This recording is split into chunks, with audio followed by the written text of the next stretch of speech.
We return. Bye. For real this time. For real? It's not a drill. Oh! Oh! We return. You get one. You get exactly one.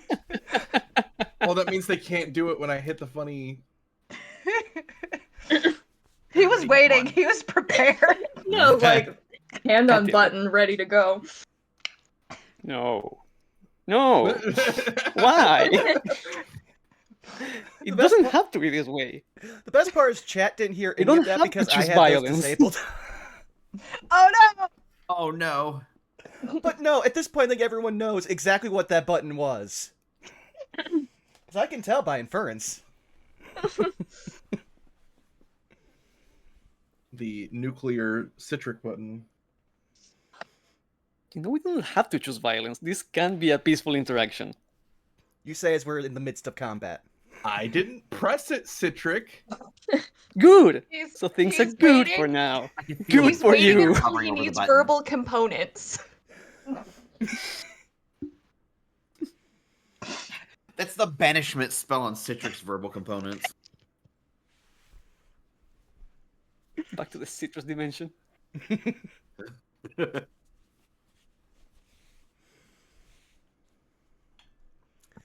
But yeah, it's only been a week, but now we are back again. And guess we should start going around the horn. Who wants to start? Not me. Nose goes. Nose goes. No. How do we know whose nose goes? Three Well, of us you know, don't it's- have a nose. I'm not sure what we're getting at. Nose bone goes. Cartilage goes.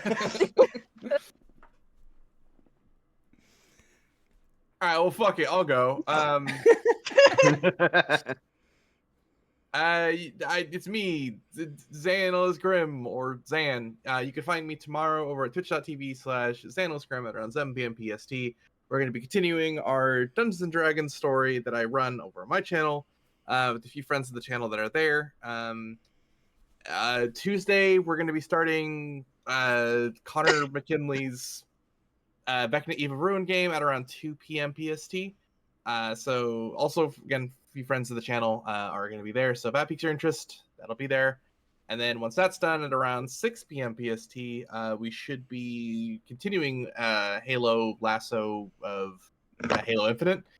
So if you want to see me suffer, that'll be there. And then What time is that? What's up? What's What up? time is that? Seeing you suffer, I mean. 6 p.m. PST. Awesome. Then on Wednesday, I am going to be doing some funny stuff on the Unexpectables channel. So if you want to go to twitch.tv/Unexpectables at around, I think, 6 p.m. PST, that'll be there. Thursday, we are, I think, off because of Thanksgiving, American Thanksgiving. So, and then, oh my goodness, Saturday, I'm back on Unexpectables. At around 6 p.m. PST for Gateway. So if that piques your interests, that'll be there. And aside from that, that is me. So I will throw it over to the oh so talkative Orange. Why, hello there. I'm Cedric. You can find me pretty much anywhere at Cedric King, everywhere being places like Blue Sky, Twitter, Instagram, etc. Mainly Blue Sky right now, where a lot better experience. Just imagine the internet with people not being angry all the time. It's just a breath of fresh air. I don't care if it is a fad or if it needs to stay, I'm picking that one. Being busy as per usual, so I don't know, commissions may not happen. I've given up on on giving any estimates. But yeah, just keep an eye out. I'm trying to be a little more active on social media, at least on Blue Sky. Other than that, just this game. So I am tossing it over to our wonderful catastrophe. Oh, me. Hi. Yeah, I'm Kaz. Catastrophe with a cause at the end most of the time, sometimes not. I don't know. I'm mostly lurking on Instagram. I do have a Blue Sky now. I'll remember to use it for like a month and then forget about it. Just being honest. I am in the middle of prepping for a guesting opportunity at a up-and-coming convention called KisuCon out here in Portland. So that's basically what all of my time and energy is going into.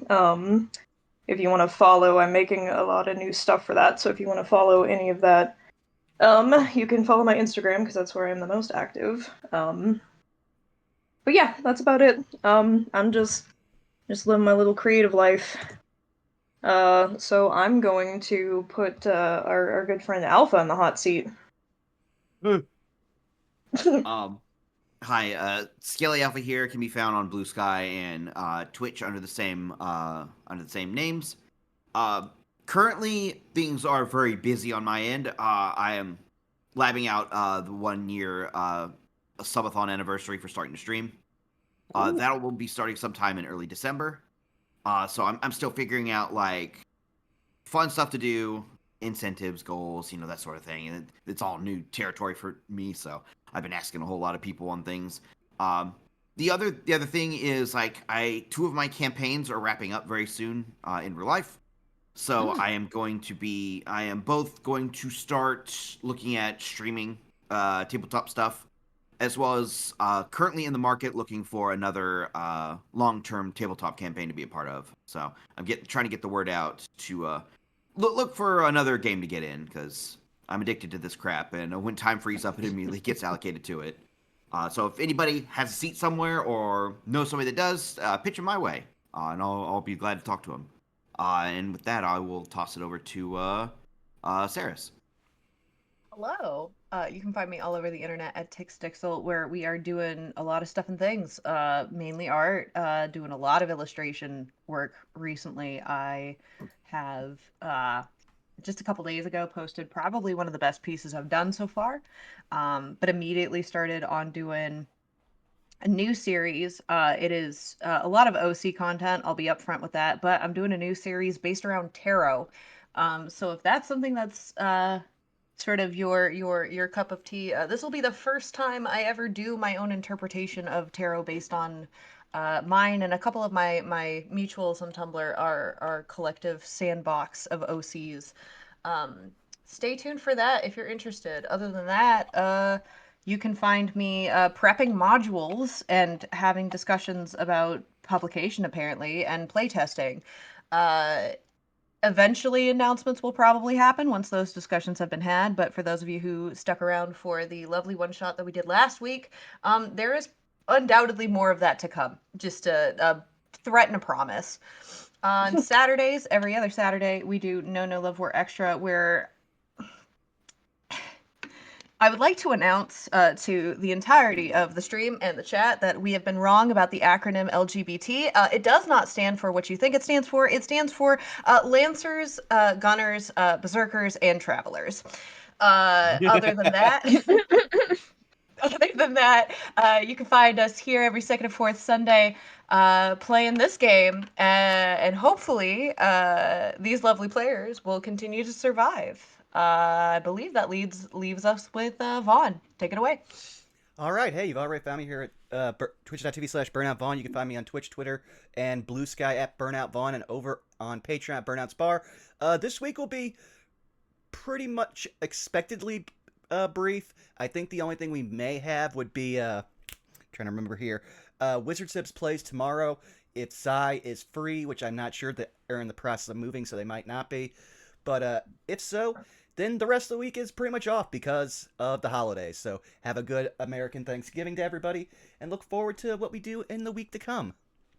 But with that out of the way, it's time to lead into our lovely theme song done by the lovely X Wiley Willy. Do-do-do-do.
that's kind of the big thing. Like, don't stop putting like your stuff out so people can reach it.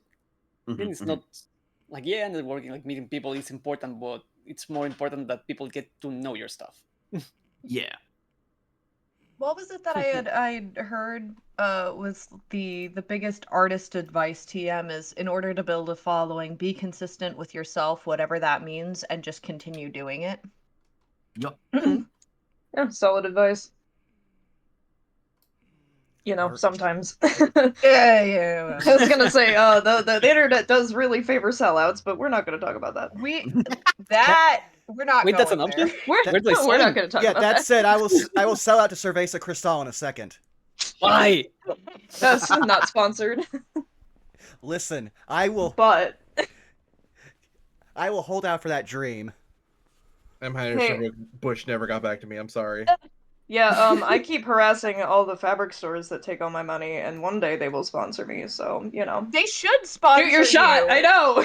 I'm keeping you in business. Thank you. To really quickly to show them a little bit more. So I just bought a commission from this fancy ass motherfucker, and it is some of the best shit that I have ever most comfortable, most well made. Like we hate Joann's, but Joann's sponsor them. They owe me at this point. But I don't buy any of my supplies from Joann's. So No, I know that's the joke. That's the joke. That's I even steal better. from Joanne. Honestly, you should. like, not to enable crime, but enabling crime. No, go be gay. Go be gay, do crime. Fun. But that said, So- have we decided who's going to do the recap? We have not. Nose goes. I already said not it, so I'm removing myself. If we want to be technical about it, Von, you are down an inspiration. I know you used it last turn, but if you want me to go, I can do a recap. I will jump on the grenade. So, Yeah. last time, having narrowly avoided having to defeat an angry mob, and gaining a new party member, we walk outside of the place where we were introducing ourselves to the new party member, and find a new party member who may have just also met possibly the big bad, or at least my personal nemesis before they got misted. And so, in a team bonding exercise, we decided to once more go to the bar, which we've gone to like 4 times at this point, I think, and then decide, you know what, let's try to get in with the local color. Let's go to this Battle of the Bards. Oh, it's a literal Battle of Bards. Oh, we are now battling the Bards. And I go over to the other screen to show we are still amidst the Battle of the Bards. I think that's pretty much everything. I will offer the opportunity. There was a very specific detail that if anyone wants to discuss prior to jumping in, unless you all have forgotten. I'm trying to think. Because we met. It has been a minute. It has been a minute, so I will be lenient, but I do have my notes if you guys I can fill in gaps for folks. I know we've met a Festial, if that's a detail worth correct. noting. I will give you a hint. It is regarding the current circumstances. The fact that we found the town pretty much empty, and as we got here, there are no crowds. The Meister is nowhere to be seen, and combat just started. So there is like an uncertainty as to what is really going on right now. There it is. Vaughn, give yourself a point of inspiration, and then Citrix, since you already have one, I will not let it stack, but I will let you pick one of the 3 other players to give a die of inspiration to. Well, shit, I ruined my chance already. I know Von used his last session. Is anyone got else one. needing? Yeah, is anyone else needing inspiration? I don't have one. Yeah, I just started, so I don't have one. Oh, give it to the new version for sure. You know what? I think, San, you're going to need it. Oh, all right. Bribery works. I will no longer press the funny button. Peace has been achieved in our time. Or that just gave you permission to always push the funny button forever. No, I mean, this stream only. That's I was gonna say until that inspiration is used. damn. That would have been smarter. So, if I remember correctly, we started, and I do need to put the music back on. We started at the top of the turn order. For a recap, the current spells that are being utilized. Remind me really quickly, Zan, did you drop silence? Let me check my notes. Yes, looks like we did drop silence. Okay, let me remove that then. Oh, come on. Roll 20. Roll 20. Roll 20. There we go. Let me remove that then. Entangled, I believe, is still up. That is correct. Okay.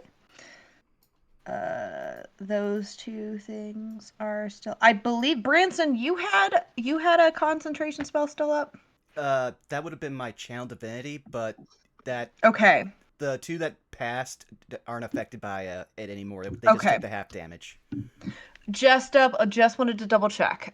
Make sure that I had everything on my notes. Alrighty. Let's rock and roll.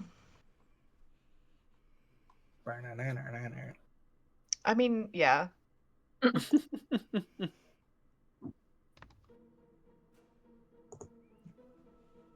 So, we are at the top of the turn order with Humphrey. Mind you, I cannot words. I'm so sorry. For point of order, you are up. I believe it was 10 feet in the air at this point. 10? Yep, because the thing that you are on, the stage that you are on, lifted. That's a little bit, actually. I was under the impression it was 30. Oh, 30? I'm not smart. I Yes, may be 30. misremembering. Nope, let's go with 30. You said 30. We're going with 30. 30 now. I 400 feet do in the air. recall. I think it was some kind of very high height. Cool, Yeah. 30. I don't know why I didn't write it in my notes exactly how high you were, just a total amount of height that is capable. 30. You are 30 feet in the air. You have two knocked out bards at your feet. Mm-hmm.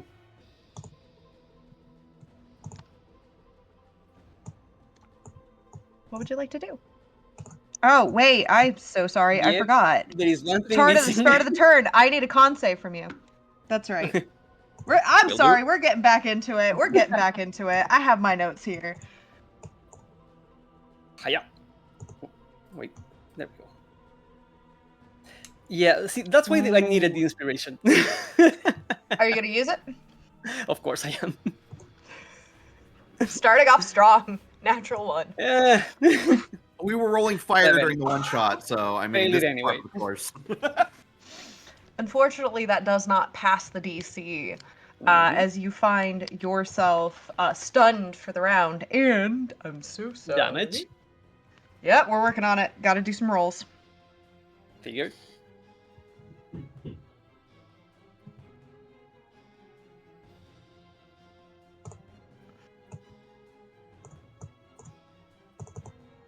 $13 points of thunder damage. I'm still up.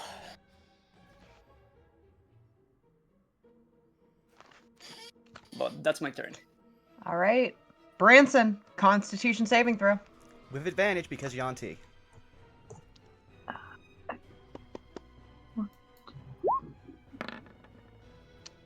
Yeah, I'm using that inspiration. Go for it. And yeah, if it's a spell, you Oh do my have. gosh. 14. Well, we covered that 14. last time we played. I did ask that because I messed up on my first time. You did. 14. It's a good thing that you have advantage. Unfortunately, 14 does not beat the AC or the DC. Unfortunately, you are also stunned for this round and deal 13 thunder damage. As it feels, you both feel this. It's a little odd for you, Humphrey, as you can feel the jelly in your body like vibrating very intensely. Branson, it feels like someone like hit your head with a gong.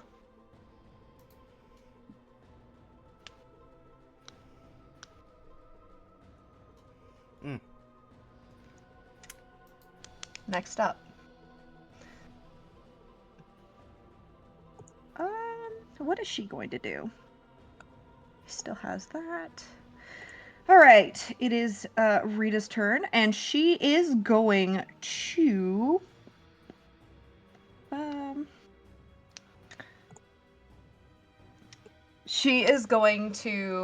look to Branson, and with a hearty laugh, you know, I've seen a lot of weird creatures in my time, but I've never imagined that one of them would be so, I don't know, rigid and one-dimensional. Would like a wisdom saving throw. Do. That's a 21. Woo! Nice. Unaffected. She is going to click her tongue at the back of her teeth, very displeased by the fact that you are unbothered. Is going to look to Saoirse and say, "Do what you can. Take him out. Make it quick." And with that, that is going to be her turn, bringing us to Ephestial. Ephestial, I need a Constitution saving throw. Oh boy. Hold on. You got it? Yep. 16. You find your head rattling by the sound, the vibrations that are just overwhelming in this space, the dissonance of various different rings, instruments, calls, but you steal your mind and you are able to focus. What would you like to do on your turn? Oh boy. Okay. So roll 20, my measuring tool doesn't work, but I think I can move right here. And I'm going to first of all, this sound, is it like encompassing the whole area, or does it have a source? I will Or go can I ahead and tell? allow you for free a perception check with advantage. Okay. Let's see. Perception. A 4. So, believe it or not, this is still going to tell you things. It is difficult to discern because you are able to deduce that there is more than one source. Okay. So from where I'm at, I through the struggle of the sounds that are really rattling his head around, I'm going to drop my entangle and instead cast a round of Thunder Wave. Oh. Let's go. Ooh. Which I believe I am out of range of. I think that's Rasvan. Correct. It's a 15-foot, yeah. So this one bard at the top of this spire, I need a Constitution saving throw. You got it.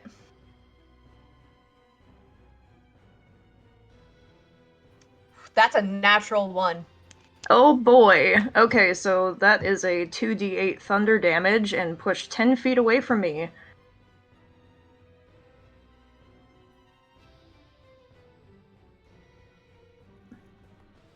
And they have a really bad day. And they're probably going to be pretty miserable after this. Oh, 100%. Well, actually, here's the question. They're still trapped in Entangle, even though you drop concentration. Because it doesn't Yeah, stay. that is very true. So they can't even move. No, we'll see what happens. I do There's remind one of something. the There's two something bards. a little. There's something a little funky going on. So something does happen. Go ahead and roll me that 2d8. Oh, yeah. Also, one of the two bards on the left side, the one that's still up, asked for a truce. I do remember that. Well, did. Razvan. They did. Okay. So that'll be I can math, 15 lightning damage. Thunder damage. Yes. Yeah. 13 thunder damage. You watch as the bard is not pushed back. However, as they fall, collapsed prone on the ground, you watch as their body becomes further engulfed in vine as they are knocked unconscious.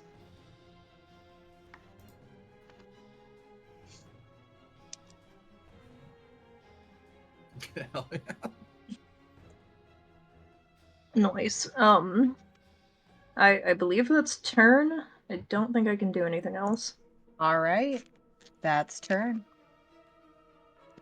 We have next up in the turn order. That was gonna be that bard, but it is no longer that bard. Razvan.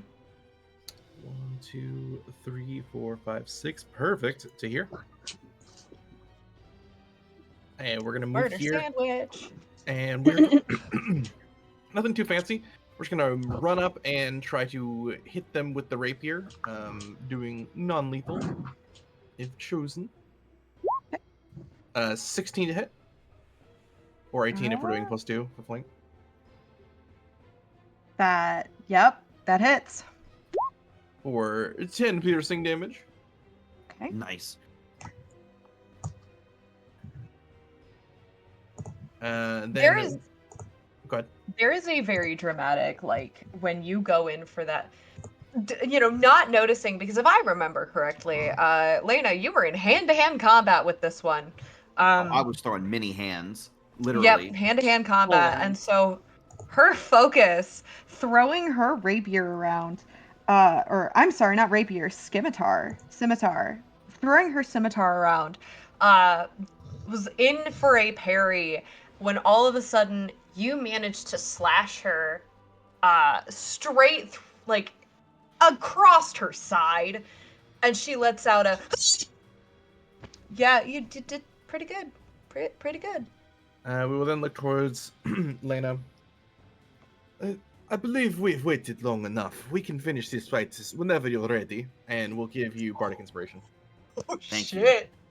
Oh shit. And that is Razvan's turn. It is her turn. You know what? We'll make this interesting.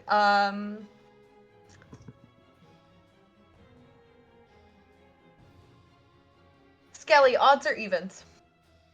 Let's do evens. All right. Keeping her focus on you, she lets out a big hiss and she goes, I'm not finished with you yet. She is going to Is this a bonus action? I think it is. Is this a bonus action? I think it is.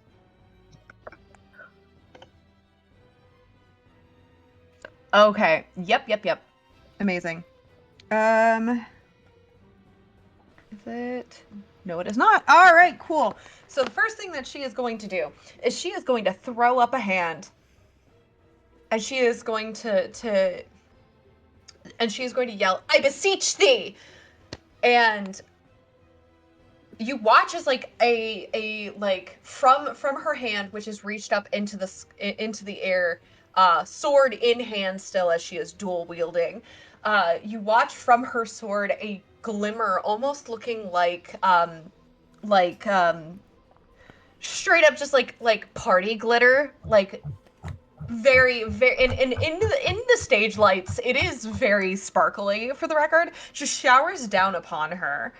And as she reverts her gaze back down to you, Lena, she is going to take a swing.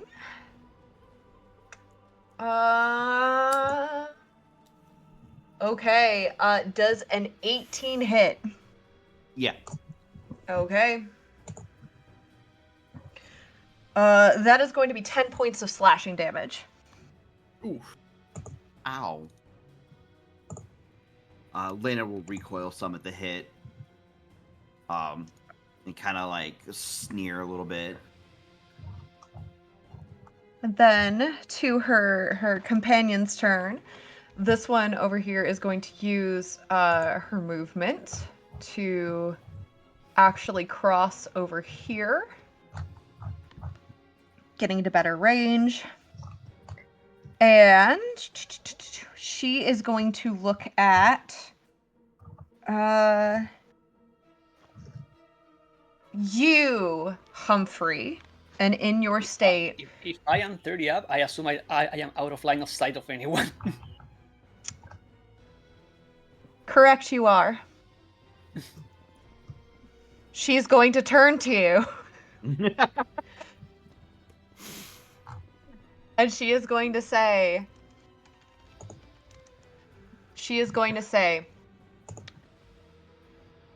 upon thy head a crown of thorns, upon thy head a brain no more. And I would like from you a wisdom saving throw.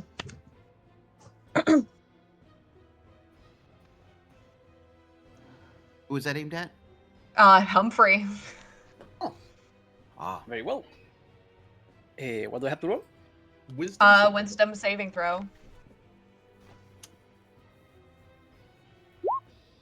That's a 9. Unfortunately, that is a failure. Mm-hmm. Let me mark you with this. For the time being, we'll go with that.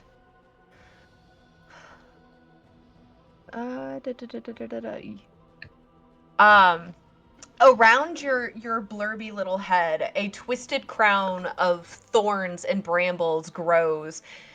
And if you had eyes, they would begin to glow. But you don't have eyes, so we will just say that there is a glow within the bulbous head of your gelatinous being. You are now charmed. And you, assuming you have an action, on your next action, must make a melee attack against a creature other than yourself, of which I will choose for you. Mm-hmm.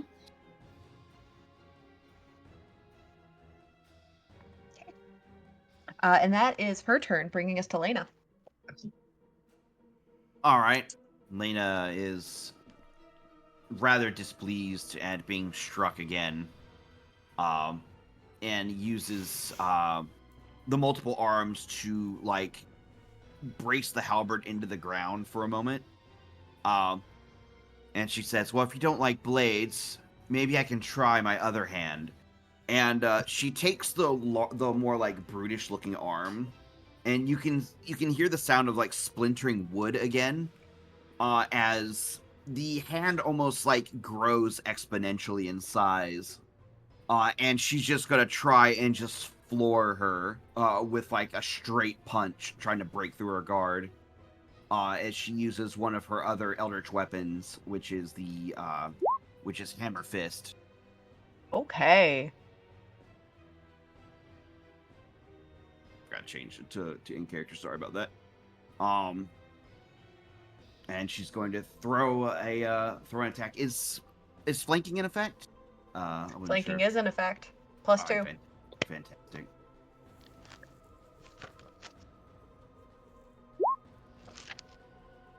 That'll be 13. I'm going to use that inspiration that Razvan handed over.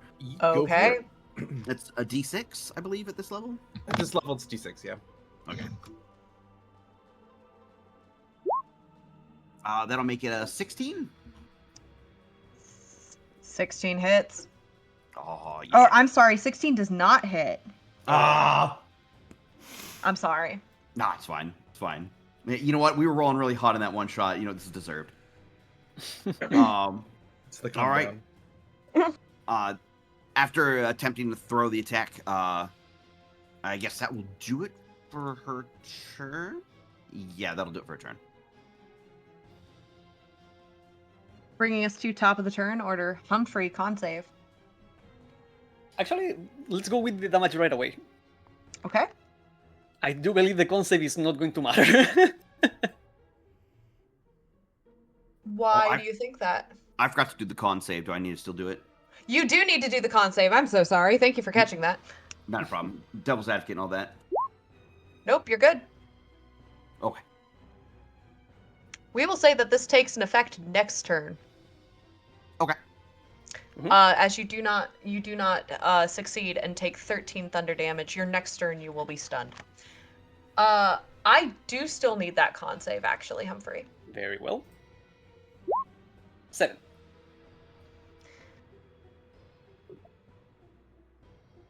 It's interesting.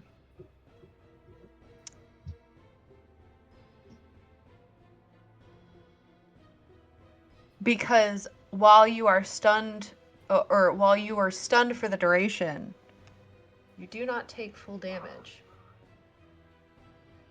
You only take 3 points of thunder damage. Okay. Surprisingly up.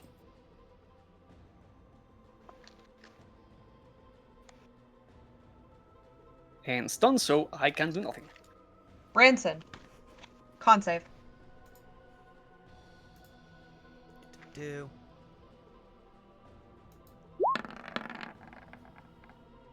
Yeah, that's oh on my brand. goodness.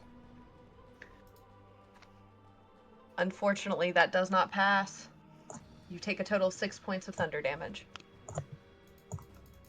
I'm gonna say Branson is now actively bleeding out of his ears. And probably his Oh, no. nose. Fingers, toes. Well, you wouldn't be able to see that, all the gloves and boots and whatnot. Fair enough. Gloves and boots and gloves and boots. However,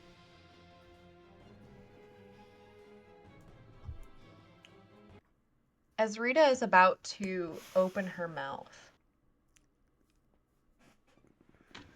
the back doors swing open.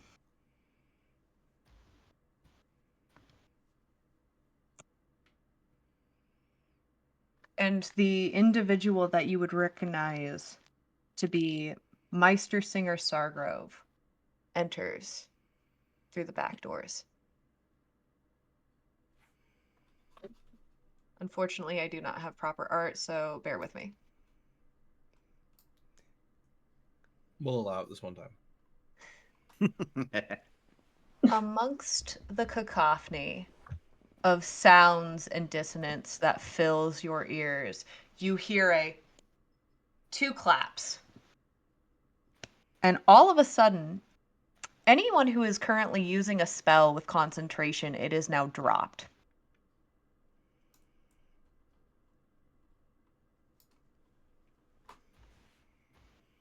I see that you all chose to get the party started on time for once. You'll have to forgive me for entering very delayed. I do have to ask that for the duration, you pause, at least for now, your fighting. Meister Singer will proceed to...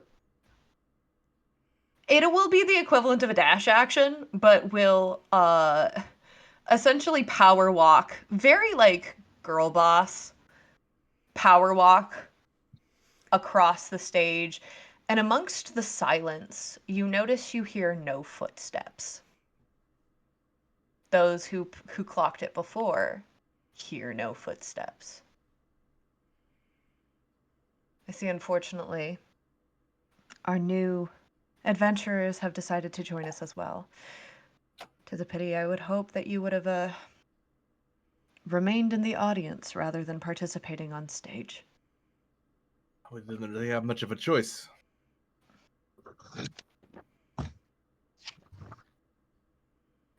And of that I apologize, though it is not mine to take responsibility for. And you watch as the Meister Singer glares at the fair winds for just a moment. Razvan, You hear a message in your ear from the Meister Singer. I would cover your ears if I would you, or you, and I would alert your companions. Okay. Razvan will take as many moments as possible. We'll kind of move over towards Lena, and then send a spell towards Ophestiel with the message spell, kind of redirecting that, saying it out loud, hoping that Lena will hear it. So at least us three will have our ears closed. I don't know if there's time to message the other two, but I will permit it. As yeah. the other three will be murmuring amongst themselves. You notice that like very nervous exchanges in the silence, very there is even without an insight check, there is an air of concern as this Meister Singer clearly has not seen battle, did in fact show up, has stopped whatever is going on within the space, literally has stopped all magic in the space, and has taken center stage. The Well, three of them are not paying attention to what you are doing right now. well, then I would say as Branson goes to cover his ears, he will also do. Where are you? Cure wounds. But as he Okay. plugs his ears, so let me roll that. Do.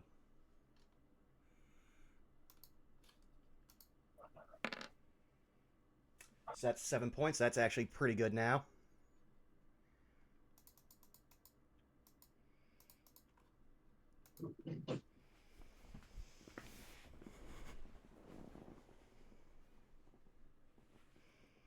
And as all of you are given this warning, do you cover your ears?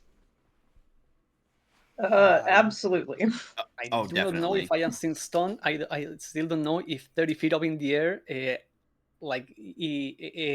was in line of sight to get any kind of like message spell. I Here's don't know anything about me right now. here's what I will give you then. Because you're right. You would not be in line of sight for the spell. But here's what I Mhm. will give you. Go ahead and roll me a perception check. Or Will do. no, yes, first a perception check. Also, still stunned or not? For the purposes of right now, you are not, because there is no sound. That's Yeah. 24. Roll me an insight check with advantage. Will do. That's a 19.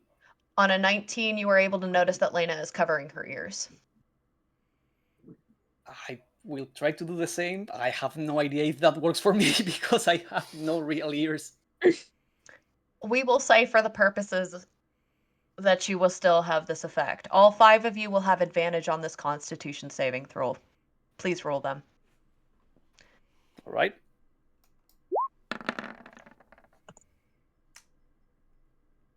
I'm not allowed to have nice things today. 17. It'll be a 14 for me. 13 for me. Oh. I'll take it. As you all hear, and unfortunately I'm not the best singer, so I will not sing it out, but in a voice that sounds sweeter than any medley, those who lust for power often crave and fantasize, but fail to deliver the warranted sacrifice. Of skin and bone the flesh may falter, and mental fortitude dwindles moreover. But to rely on something else, humanity must only surrender. And you immediately watch as that voice rings out in song. All 3 of the other standing bards immediately fall into a daze, and each one collapses to the ground.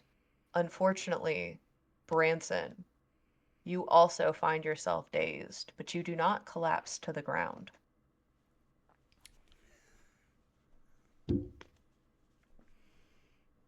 The Meister Singer looks to the 5 of you, noting your current disposition, and states, as you all begin to hear this sort of low hum emerge in the background. The door should be unlocked. I will give you now to make your escape. I do not wish to fight you. But I cannot promise what will become of you if you wish to stay around. This is your final warning.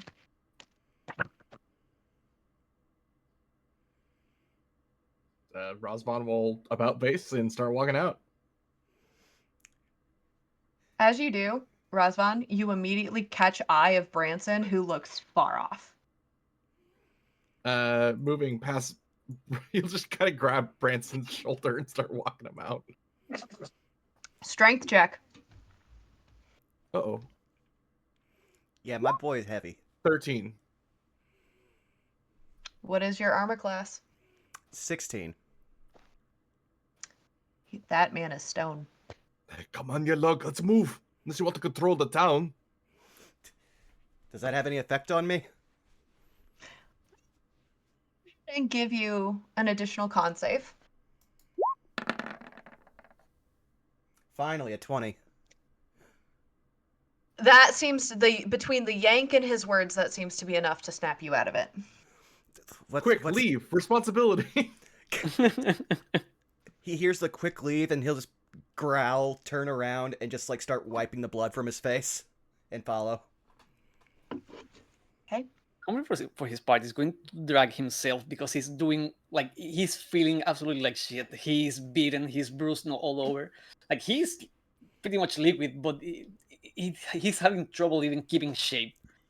Drag himself to the border, looks down, and tries to like climb down. Seeing your, Lena, I was gonna say, seeing how you're kind of losing your form, Branson will just get down under where you're kind of oozing down and hold out the bucket. Humphrey just resigns himself to the bucket. I don't know if I have to roll athletics to climb down. Or acrobatics. Your choice. Resigns himself to the bucket. Athletics, because I still have my astral arms out, so I can Okay. use my wisdom instead of strength for athletics.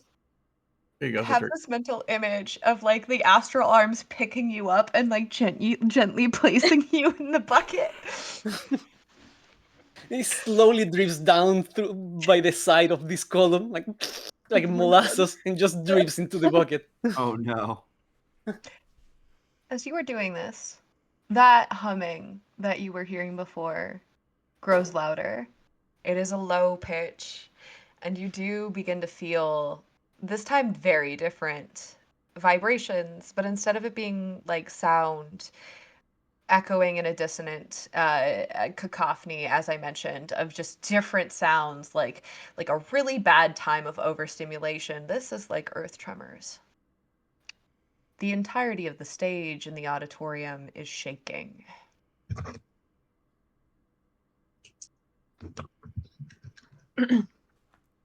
Humphrey does pick his head out of the bucket, like, wait, and drifts down the bucket and just like slithers by the side of Sercha and unhooks his dagger because I threw one at her. I think I hit her in the thigh. You did. Mine. and, and drags himself back to the bucket. Back to the bucket. Lena- Ophestial, very shaken up by the just the tremors and the sounds and just this whole experience. He sees the rest of you escape and he immediately comes to join you. Lena will kind of just like squint at the member of the Fairwinds in front of her for a little bit before dislodging the halberd from the ground and walking past. I have a question, a very important question for all 5 of you. Do any of you look behind you? And turn to Hopefully salt? No, thank you. Yeah. I'm gonna say no on that one. Probably not. Might be best if not. We are schmoving. I don't trust whatever just happened in this room right now. Rosvan will head back just to pick up the Humphrey bucket and then run back. Well, no, Branson's carrying the bucket. It's just that I can't move his token. Oh, gotcha. Fair enough. Yep. So no one dares to look back. Not even if you paid me. This is one of Then this is the shittiest day we've Punk had you. in a Domain of Dread since getting here. I don't think anyone cares. We just want today to end. Then as you leave, you shut the door behind you, hearing the sounds of sloshing, the sounds of something oozing about. And right as that door latches behind you, you hear a bone-sickening snap. And the door is shut. Combat is over. That's probably fine. I don't like that. We only have to make it to the morning, and then we'll never have to see this place again. I may have made a error in suggesting viewing that particular fight, but it's good to know how the Meister Singers play in their particular areas, as it were. A bit of a life lesson, I suppose, as long as you're here. Does stuff like that happen a lot here? Turns back to him. Yes. You're asking the wrong people. Yes and no. It's different. Where I come from,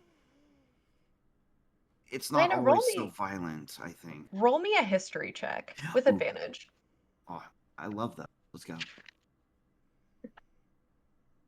11. Historically speaking, although you have not seen it yourself, and since in the most recent decade and a half, there's been a new Meister singer in Harmonia. But what you do know is the tradition, whether or not it's being upheld. Again, you do not know, you yourself not being a bard, but you do remember that, historically speaking, the battles, if you will, or the attempts at claiming the title of Meister Singer in Harmonia is a 3-part performance. First, you perform a song in competition with the attempts of gaining the audience's favor. The second is a round of insults, a game of witty back and forth between the different contestants, of which both of these stages are open to a full house audience, free to the public. Anyone can go and watch. And let's face it, you yourself probably, I'll leave this up to you, but you've probably witnessed at least once or two done in the previous tradition. And the final round is a one-on-one. Whoever is the person who wins the battle of the insults heads on against the Meister singer in another performance round. This one far, far more difficult, as you must narrate a story without stumbling or failure in the form of poetic epic. That, again, requires no combat of any kind, and certainly does not have that sort of, shall we say, intensive nature behind it. Though it is, do not make any mistake, an incredibly vigorous, difficult, and often exhausting challenge for the bards that try to enter.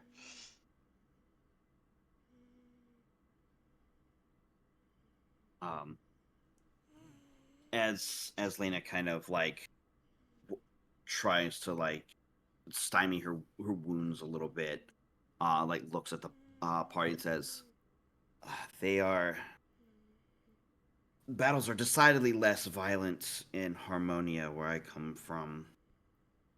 I'm not sure what's different here. Maybe it's just the fair winds themselves causing it to be violent, but in Harmonia, it's often something more akin you would expect from individuals of a bardic persuasion, how they would fight. In tales of trying to woo the crowd and tell perplexing stories and the like. That is what I came in here expecting, but then again, besides the reason I left my hometown, I've not really traveled much. So I didn't expect much different here.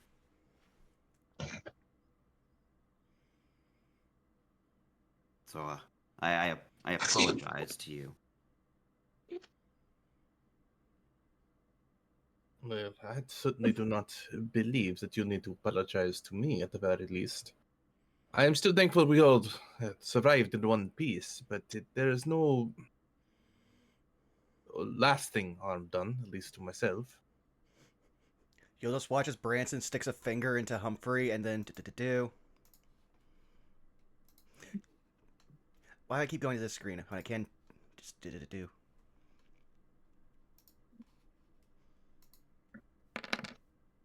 You get 10 health back. Thank you kindly. Yeah, just you feel like you got shocked by static, but in a good way.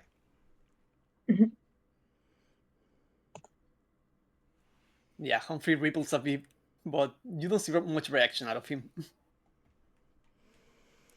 Let us just go to the tavern. We have 2 rooms we can cram enough people into. Sleep, and then we meet Lychee in the morning.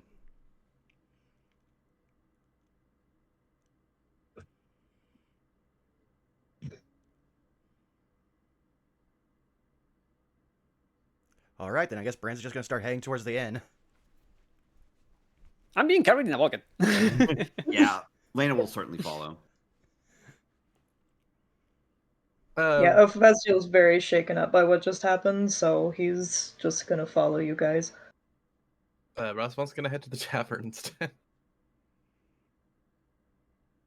And as the 5 of you do, you notice that still there is no one outside.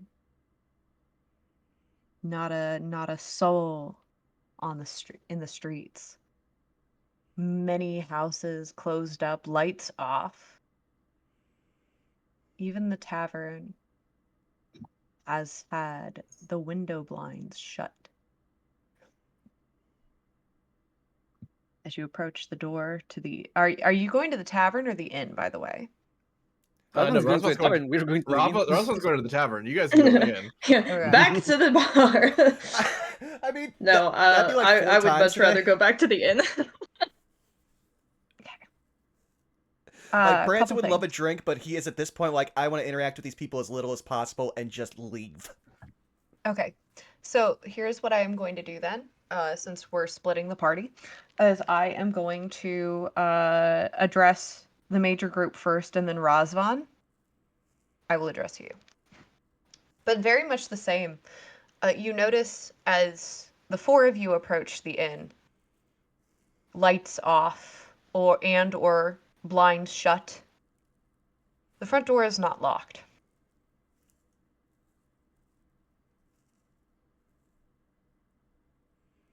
As you enter, there is no one standing at the front desk. Alright, well, Branson just heads to the stairs and goes to the room that he had the other day. Okay. Are you stealthing? No. First of all, Okay. the concept of stealth to Branson is non-existent. Okay. Before you leave the entrance, though, Humphrey will get out of the bucket, look at the situation around. You see him trying to rub his the bridge of his nose and realize, remembering he has no nose. So, Smush. Mr. Branson, remember someone tried to enter your room last night. Block your room. Humphrey gets to the other side of the counter and looks where the keys are. There are many keys. Humphrey grabs 3. One for himself and one for Lena and Ophastiel. Are you grabbing just random keys? Yep. I assume they are numbered. Roll me a Roll me a D100. Will do.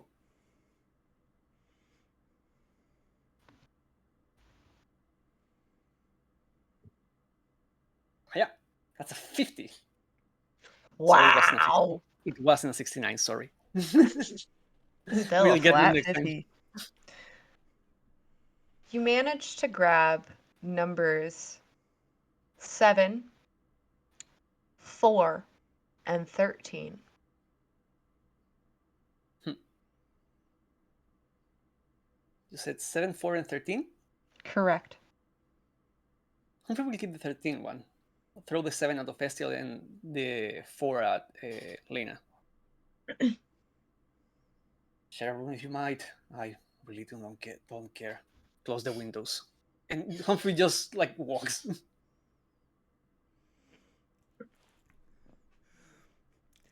Well, now we've come to the problem of we are all going to go lock ourselves in the rooms, and we have not told Zan anything. He has his own key though. Mhm. Rasman has the key of the room him and Humphrey shared last night. Branson didn't share a room. It was you and Razvan who shared a room. That's what I'm Yes. saying. You have Ah. your key and Rasman has his own. All right. Humphrey took another one. He wants to be alone. All right. Well, then Branson will hand you the bucket. Go up to his room. Go in. Lock the door. You'll go to the window. He will stack whatever furniture he has in front of the window so it can't be opened.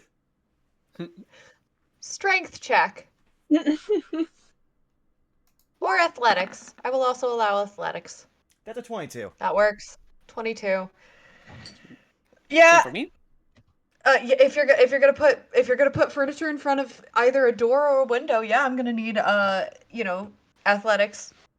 Yep, using 1 point of key to again astral arms and give myself that wisdom bonus to athletics. Amazing. That's a 14. It takes you a bit. With Branson, I would say with a 22, you are able to take like the giant wardrobe, right? The wardrobe that's in the room and like shove it in front of the window. With a 14, I would say that you probably like move the desk and like stack the chair on top of it. And like prop the chair so that it's underneath the handle of the window. Mm-hmm. Alrighty. We are like the shittiest Ghostbusters.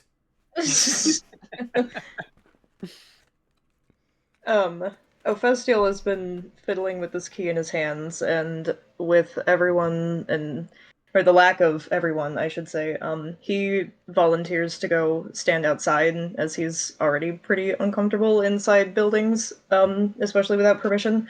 And he'll stay out there to at least help guide Rosfan back in, but he'd rather stay outside.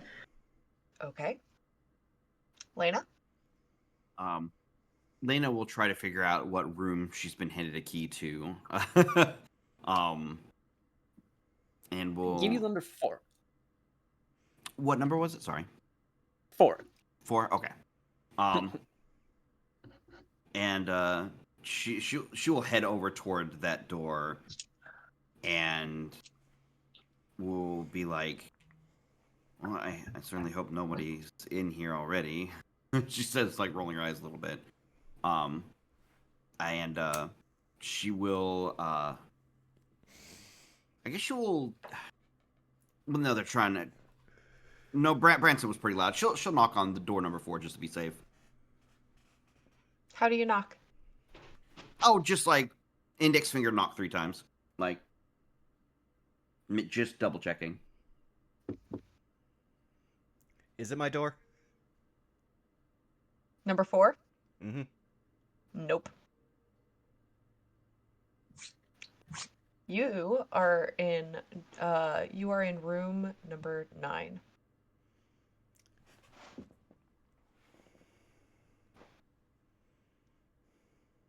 As you knock, you hear a wooden creak, like the settlement of wood. It's not the door, it's something behind it. but there is no knock.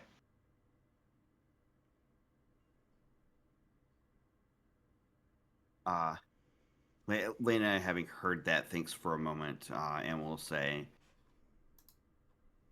I'm not sure if I was given the wrong key to a room. I figure I would double check to make sure that somebody is or is not in there before I come inside.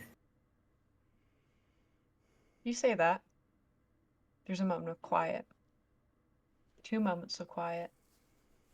3 moments of quiet.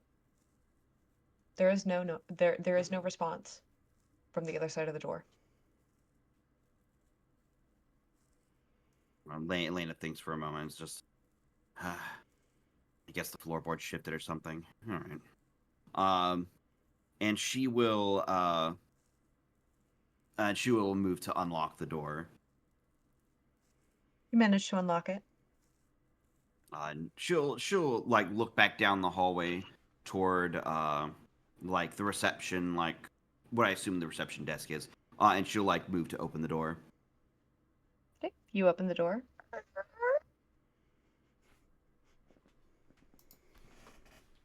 It's a little squeaky, but Okay. Is there any like light already on? Like, is there like a candle lit or anything like that, or is it all dark? nope. And it appears to be an oil lamp in this room. There is a desk, there is a chair, there is a single bed, there is a pretty plain wardrobe. Each room, for the record, for those who have heard the description, it uncannily looks exactly the same in every single room. You find that there is a single window in the back wall. The window at this current time has its curtains shut. The bed does not appear to look like it has been used. It is made. But what you do notice is that the wardrobe door is open.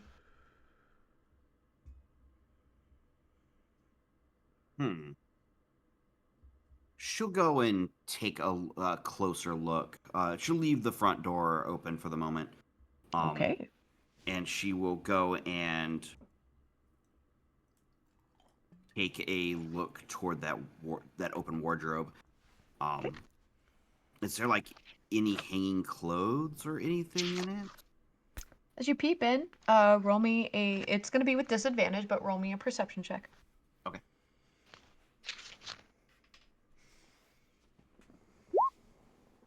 Not bad. 14.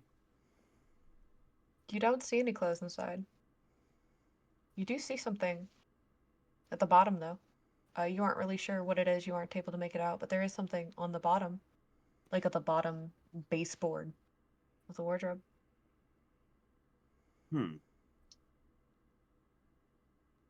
She'll kneel down and like take a look at it. It's really hard to see without opening the door. It's kind of hidden in shadow, like in that way of like when something is within enough shadow, it's harder to tell what it actually is. But it is Yeah. smaller, for the record. Probably looks like it could fit in the palm of your hand. All right. Let me double check a thing or two.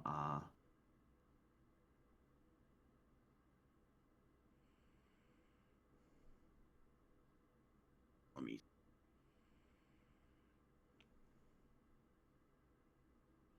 I hope you realize as well that I'm going with, because you're peering in and you are kind of blind, that I'm going with pretty. Yeah. Yeah. I see. Yeah. No, exactly. Or does not, rather. Yeah. No. She's And that's just it. Vern is the one that is doing like the head rotating and looking around. But she will push that door open more. Okay. And she will say, one last check, hello. There is no verbal response, however. As the door swings open, you see what appears to be some type of, like, to you, a blurry sort of brownish ball. But if you were to look in Vern's eyes for a moment, if you were to use your familiar, Mm-hmm. That is a dead rat.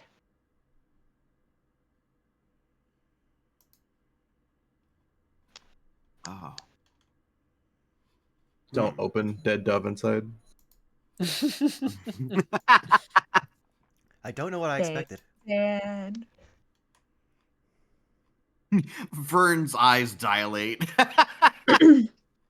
Food. I mean, the snack after the fight, not a bad thing. You joke. Roll me a medicine check. Okay.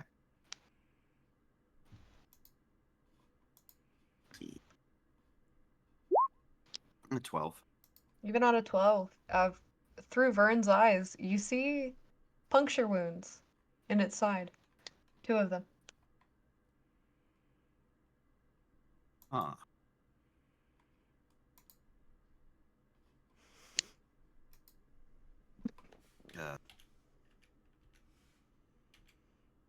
She would use like Vern to like get a good look at the effect. And she thinks for a moment, it's like, what could that have been? Large, maybe a spider or another kind of rat? Rat on rat violence. It does, for the record, look too big to be a rat's bite. I will point out that the 2 puncture wounds are right next to each other. I say for the peanut gallery.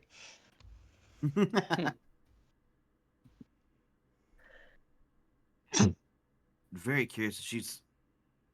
She has some concerns about that. It could be something still in this room. But for the moment, she will just look to find a light somewhere to cut on to help with the senses a little bit. Sure. Again, there's an oil lamp on the desk. You are able to light it if you have a flint and tinder / matchbox. Let me check something real quick. I'm not sure I can do this with this, but let me. No, it doesn't. Okay. Yeah, I have a tinderbox. I can quickly strike it up with some flint and steel. You light it. You are able to light the oil lamp.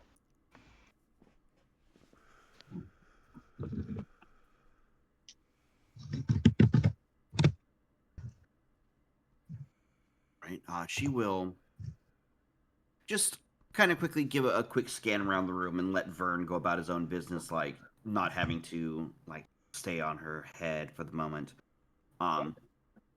And she will like set her halberd like against the wall and kind of like sit on the bed for a moment and just like take a moment, like just catch her breath. Sure. With that, we will move to a festial. Unless there's anything else you want to do. For the moment, that would do it. Okay. Festial. Hello. To answer your question, Citric, silence is very intentional right now. I appreciate you asking, but no, it is. That is the atmosphere. And it is. It's uncomfortable and it is working. It is supposed to be uncomfortable. Yeah. It is supposed to illustrate how dead everything feels right now. How, in just a snap, everything went from lively to quiet. And that is actually where I'm going to draw upon you, Ephestial. It is quiet. It is too quiet. You, a man of the woods, comfortable with the sounds of the forest. This town, as you know, is embedded in one. And yet, not a chirp of bird, nor rustle of leaves from wind. There is no wind. It is quiet. It is too quiet. Go ahead and roll me a perception check as you stand outside. Okie doke. Oh my god, so much scrolling. Okay, there we go. An 11. 11, even with an 11. It's interesting.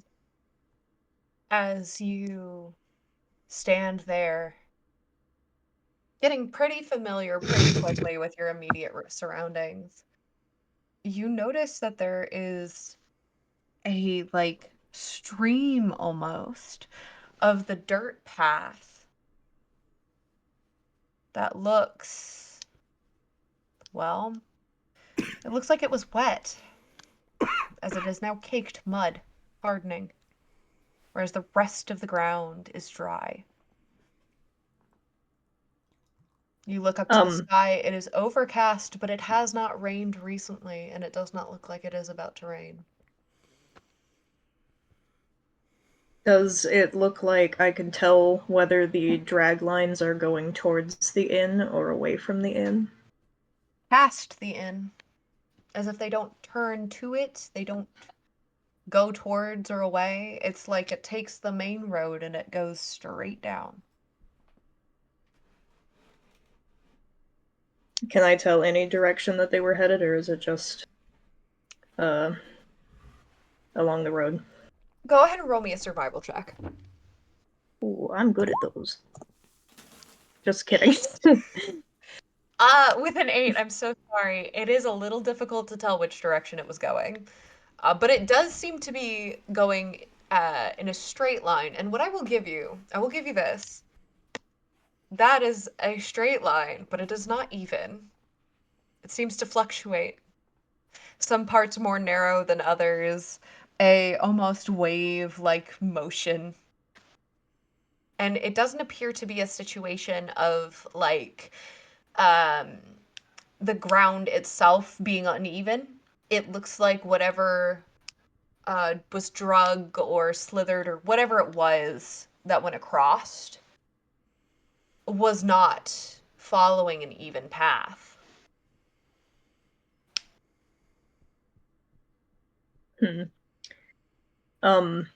With that observation, he is now incredibly uncomfortable with being alone, but instead of going back to the inn, he decides to make his way to the tavern to go seek Razvan and get his opinion. Okay. And Razvan, it has not been long, so Ephestiel, you meet him right pretty quickly. And Rosalind would just been in kind of a corner booth, writing down some of his observations and kind of spooling through a small notebook. Sure. Drinking some wine, rosé every day. You will note Bishop is not there right now. I see. Then However- Rosalind will serve himself. I was gonna say, listen, if they're not there, what are you supposed to do? That's also on brand for us. We've done it almost every time we've gone there. Yeah. Ophestio will very gingerly push the door open. Again, very uncomfortable that there is no sort of patronage, no sort of hospitality in this town right now. And he pokes his head in and knocks very, very quietly to get your attention. Sir Razvan? Oh, I'm not a knight. Please, have a seat. You want a drink? Would you mind coming outside? I think there's something you should see. Oh, something that important. All right. He will close his notebook and kind of put his hat back on and take a step outside. He'll follow you to where he sees or has seen the tracks and point at them. I don't know what it's from, but I noticed this along the main road. Footholds. What are you worried about? Well, I mean, this place has been so weird since I got here. It's not. I'm so sorry. I'm a little shaken up by the battle we just had, and and all of this new, and there's no noise, there's no people, there's no nothing. I think is something here. I don't know. That is, I suppose, an understandable reason to be concerned. However, as someone who is also not native to these lands, it is strange things happen on a daily occurrence that it is difficult to say what is normal here and what is not. But if you are concerned, we can stay together and make sure that we are more protected, I suppose. I apologize for the inconvenience, but I would appreciate that. Yes, no trouble. Mm. Do you know where the others are? They went to the inn. We didn't see anyone working, but Humphrey grabbed keys, so I assume they're okay. I just I don't like being in places where I probably shouldn't be, so I came outside to seek the solstice of the woods, but the silence is deafening in a different way. Interesting. There was also no keeper at the bar. No I one at the noticed. inn. So perhaps this battle of the bards is far more complicated than I was initially led to believe. And you But said this town was full when you got here? oh yes, quite full. I feel like Let's they must know something that we don't. indeed. Let us find the others and try to make some semblance as to what is going on here. I agree. Walk this way. Does the Just walk this way joke? missed it. I'm so sorry. To Sashay away. Just in case I missed it, did you point out the patch of mud in the road to Razvan? Yes. Okay. Yes.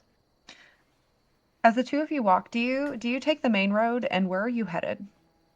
I will lead back to the inn where everyone else decided to take shelter for the night. You have to walk almost either, unless you two decide to walk around it. You have to walk on it in order to approach where you're going, as it's along the main road, and you do both notice it doesn't just look wet, it feels wet. Does it feel any different than just wet mud? Yes. Because it doesn't feel like the viscosity of water. Like mud when it's just water. It has a thicker viscosity to it. It's got a thicker volume to it. And the sloshing sound doesn't just when you're looking at mud that is in the process of hardening, it doesn't necessarily squish as noisily as ground that is in the process of being muddied in the first place. As it hardens, it has a little less give to it. This, however, not only does it have a little less give, it somehow simultaneously sounds just as sloshy and squishy and feels like you're sinking deeper than normal mud. Razvan, for no other reason than he's just trying to keep his boots relatively clean, is gonna try to just walk along the outskirts of the mud as much as possible, as cautiously as he can. You're able to. Doing Yeah, I one will just sidestep it. I will follow suit as much as possible because that weird feeling is making his skin crawl. Either you are able to walk on opposite sides of the road, or you are able to walk single file. Which do you choose?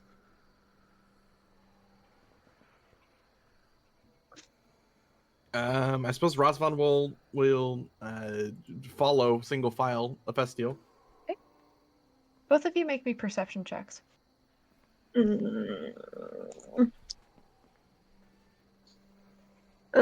can read. Okay, that one. 13.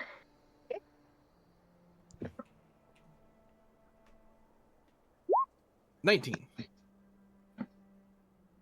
Festial, you and Rosvan both see a figure in the distance, seeming to walk in the direction towards you. It's a little difficult to see from this, shall we say, length away. Rosvan, you not only can recognize the fact that there is a figure there, you can identify pretty quickly who it is, and also the fact that there is something behind it. That figure is Meister Singer Sargrove. There is something massive, but not quite opaque. Almost like a hazy, almost like reddish. It almost looks like a tint over the path behind them, but as it is a bit more in focus, you tell that there is something behind the Meister Singer. Though you don't know what. It's too far away. Rosvan will try to get closer to see. And also, does he notice us, or are we just walking in on something? It's down the road a ways. And you watch, you're trying to get a little bit closer, but as you watch, the Meister Singer stops at their own house. And Rosvan and Festal, you would see this happen, though, again, it's a little difficult for you to tell who it is. They sort of turn to the thing following behind them, lower their hand, and as they lower their hand, this hue sinks into the ground. And once it vanishes, the Meister Singer turns about face, opens the door to their house, and walks inside, and shuts the door. I think it's best we double our efforts in trying to find the others. Agreed. Hut, hut, hut, hut, hut, hut. Hut. A Festial, once again, you have 7. Rosvan, Mm-hmm. you have door number 1.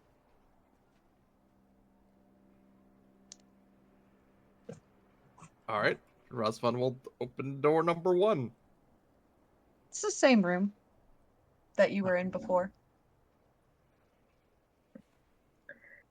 I will attempt to go find door number 7 and very much approach with caution and give it a good knock just to make sure there's nothing weird inside. How do you knock? Very timidly, just a little. Hello? Hello? Oh, nope. He's going outside. He's running outside. Does Rosvan see Like this? outside of the inn? Like outside of the inn. Okay. Does Rosvan see this? Yep. You do. Is there a problem? There's a person in this room. I need to leave. To which room? Number 7? I had key 7. He thrusts the key in your direction. Rosvan will toss the key number 1. You can take my room for now. I will try to find out what's going on. Are you sure? Yes, it is no trouble. If you could do me a favor in repayment and get the others. Yes, of course. He'll go, vaguely remembering which keys Humphrey handed out, and go to those rooms first. I would say the closest to you is probably Lena. So start with Lena. Okay, we'll start with Lena. Okay. He'll go and knock on her door, a little bit more loudly this time. Excuse me, Miss Lena. Lena, of course, would head over to the door and would creak it open a bit. It's like, yes. And he gets low and gesturing for her to lean in. There's someone in my room. And Rosvan's checking it out, but we might need backup. Oh. She will. You can hear something slightly scraping on the wall behind the door. You could probably assume it's like she's palming her halberd. And she says, certainly. And she'll like look back over to Vern and be like, come along, Vern. I'm sorry, I have to ask. How does one palm something that is larger than most people? Oh, like palm like a grip on it. Sorry, Okay. No, No, it's fine. I just kind of imagined you holding it by the very bottom. It's scraping the ceiling as you try to get out. It's the joke that or like the game, not joke, the game that a lot of people do where they'll put like the tip of like a sword or something on the palm of their hand and they'll try to balance it.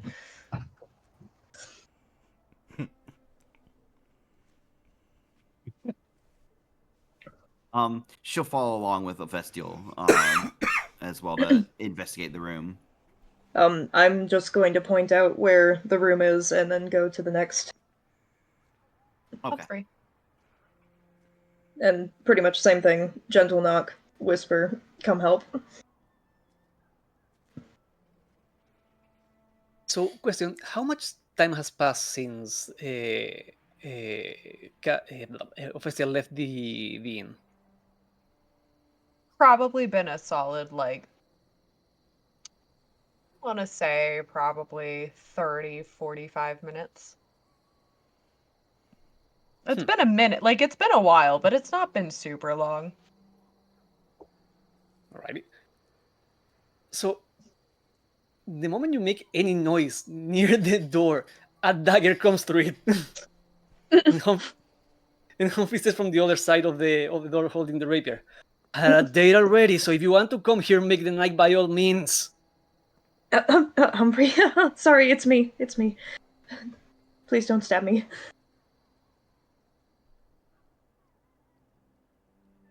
Okay. I'll go. How loud was that? It was a full throw of a dagger, like from the other side of the room to the door. Yeah, I'm basically asking Sarah if Branson would have heard that. Yeah. At which point there would have also been an axe embedded in his door. Oh my god. Oh, Festival's getting a crash course in you don't wake these The people up reaction certain time ways. of this party.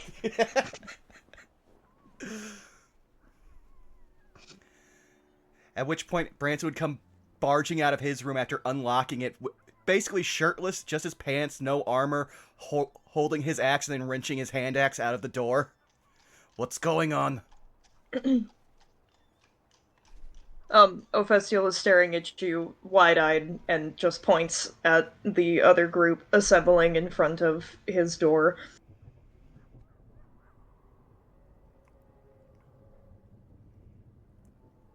That did not answer my question. It's just that the people are at the door. Are we in danger? I don't know, but there's someone in there. And it wasn't me. You mean the room that we just randomly stole a key for? Yes, but I would assume that if somebody was staying in there, they would have this key, right? No, they'd the probably have meantime, extra keys. In the meantime, you see the dagger being like unstuck from the door from the other side, and Humphrey has to move some chairs around in order to open the door. He comes with the rapier in hand and the dagger in the other. What's going on? I don't know, but I went to go into this room and I knocked and I heard a voice and I panicked. But just in case. Things have been really weird today in this place, and I don't trust it. Humphrey looks at the hole in the door. I apologize for my reaction. No, I mean it makes sense. I'm just glad you didn't knife me in the face. Still, it's just let's go to what you found. Branson's gonna put on an. Sorry. Go. I was just gonna say, Branson puts on a very unimpressed like expression. Is just posting up in his door. He's just watching from where his room is because I think he's farther down than room 7 is. Correct. Yeah, Ophestia will head back to his door, and whoever wishes to follow may follow. Rosvan by now is already there. I assumed. And Rosvan, as you approach, do you knock?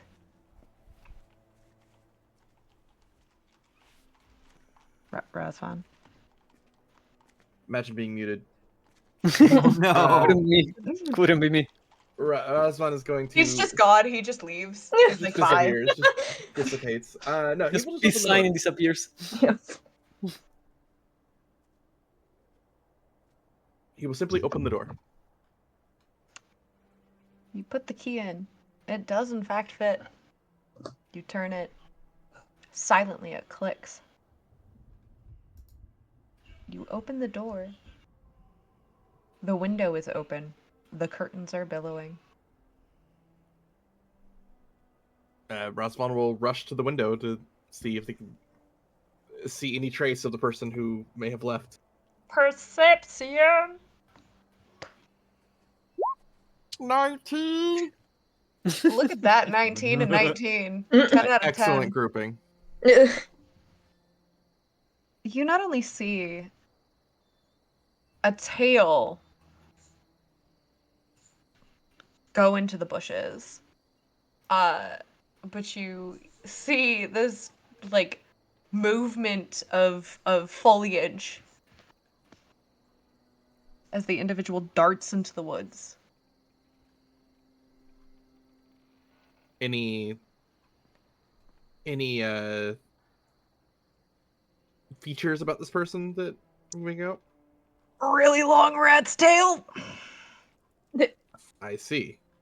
as well as something that fell out of their pocket. Rosvan will move out the window to try and secure whatever was dropped. You're on the first floor. Oh, no, wait, you're on the second floor. That's right. You're on the second floor. Unless I'm Well, mistaken. But he is also a Daphne, Yeah, so you're on the that's second. moot. Yep. No, yep. You're good. You're able to just descend. You just gracefully descend.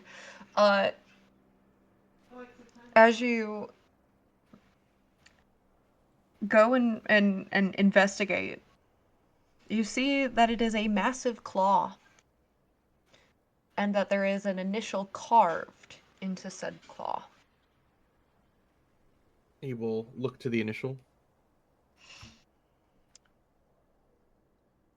It is a K.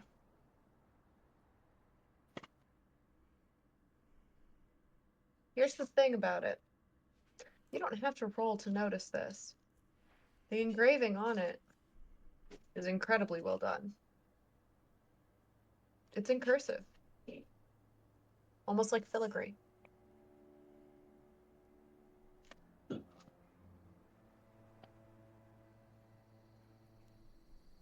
Osman will look towards it curiously and head back to the inn. What was found? Sorry. A claw with the letter K engraved into it. Okay. Ophestial, as you approach this room now with everybody else, you notice the door is... Razvan, did you leave the door open behind you? Yep. Door is open, window is open. No, Razvan. He will very, very, very slowly and timidly look around to make sure that there's nothing in there waiting to surprise him, and then see this open window and go to peer outside of it. Sudden Razvan. No, boy. This You is give this Rosvan. poor boy a heart attack. Just literally Dio. Literally, genuinely, you go to peer out the window and he is about to climb inside of it. Stumbling to the floor with a very loud shriek. He is on the ground, but looks up to see Razvan and immediately just collapses onto the ground. Oh, did you find anything, Rasvan? The person that was here, I believe they were some form of lichen or creature or beast mixture. Difficult to say. But regardless, they seem to drop this, and he will produce the claw. Claw. The claw. Who will go and who will stay? Ophestial holds out his hands, sits up and holds out his hands, in a gesture to ask to see it. I hand it over. With my, background and/or, class, is there anything that I can discern from this claw? Nature check. Whoop. Hold on. Natural 20. Natural Or soft 20. 20? Yeah. Oh. Wait. Yeah, If it it's was gonna a be nat a 20, big it'd be green. green. Okay. Yep. That's a natural. Oh, no, it's not a natural. I'm like, no, because Uh, because I have a +3 to nature, I think. Yeah. I was looking at a resource. It was so I soft thought 20. Okay. yeah, still soft 20, but still. Also, if you hover Um, you hover your cursor over the number, it will tell you what was the die plus your bonus. Oh, okay. Yeah. I'm learning. So, Big news, everyone. Pumpkin just moved. Oh, Amazing. So- Incredible. so it appears to be pretty canine in physique, but it is incredibly large. Larger than the average, shall we say, doggo.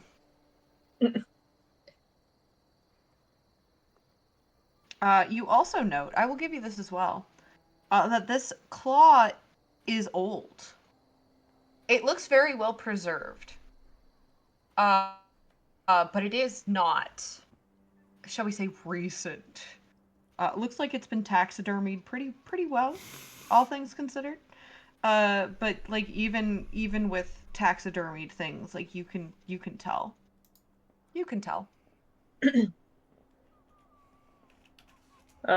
After giving the claw a very thorough examination, he looks up at Razvan and holds it back out and says, this isn't fresh.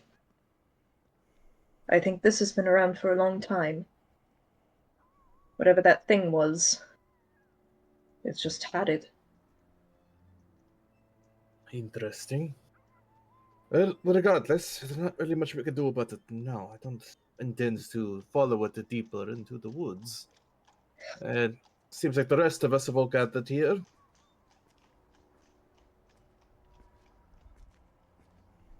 You mean Is to go everyone after else it? here? Yeah. Well, Branson's still like in the hall, posted up, looking. But if you come out into the hall, you'll see him. Perception check from Branson. Okay. Get my sheet. Okay. Humphrey, for his part, as they are talking in the room, since he's still trying to piece together what's going on, he will also like take an attentive look to the room. And that was a 14 on the perception. 14 on the perception. That's the kicker. What you are able to perceive is that the only movement and the only sound that you hear on the entire floor is from you and your party.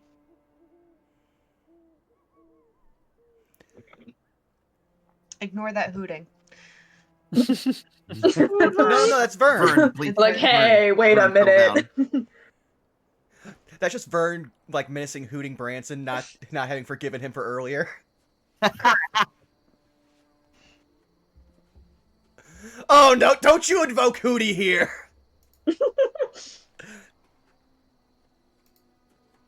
No.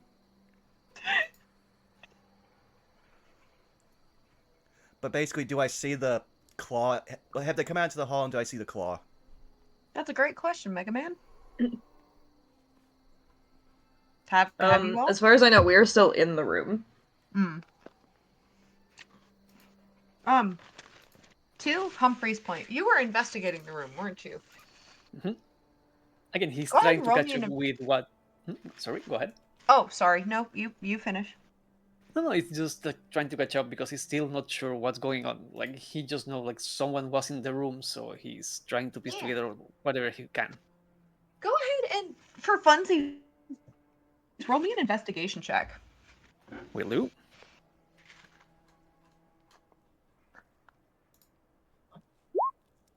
That's a 3.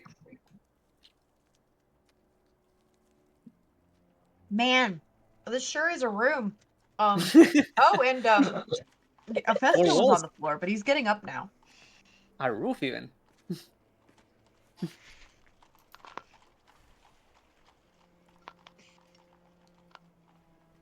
Mm-hmm.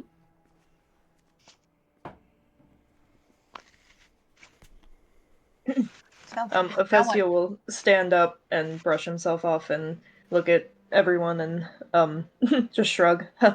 Sorry for getting everyone's attention. This place has me really on edge. No, are I do all not right to believe that be- you. Oh, but You are alright to be concerned. This place has not treated us kindly so far, so put it past it to throw another thing at us. at the very least, there was something at least here, so it was not your imagination. I don't know if that gives you any comfort, but Actually, it does a lot. oh, good. Perhaps if we are to rest here and hopefully leave within the morning, we should rest together within at least one or a few rooms next to each other. But more Yeah. importantly, it would seem to at least my eye, as well as the eye of Ovestir here, that everyone in the town is either hiding or missing. Oh, Difficult and to say. that We bard noticed they man. disappear. We noticed they disappeared around the time of sunset. We saw something on the way in here. You all should probably know. That bard man from the one that you all seem to know who he is, Meister. We saw him.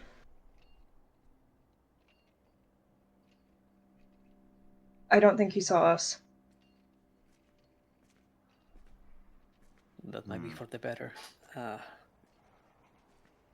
I guess we're all treating this room as a camping site. Taking watches might be important. I'd agree. You'll hear from the hallway. Is there any actual danger? Potentially. You're going to For the hear moment, no. I'm going back to bed. No, you're staying here. You're going to hear some stomping. I'm doing what now? Gather, Mr. Branson, go get your armor. It might be needed. At the very least, we are taking turns to make watches and ideally not move from this room. You're going to watch him huff as he sticks out his bifurcated tongue and sense the air is do-do-do-do. I really wish I could click on more than one thing and still have my sheet up, but c'est la vie. Detect evil and good. Ooh. So I think 30 feet would probably cover the basic floor plan of the inn. I need to check something. That's fine. Take your time.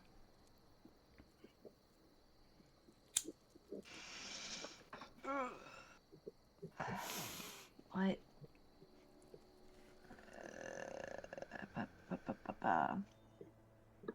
Okay.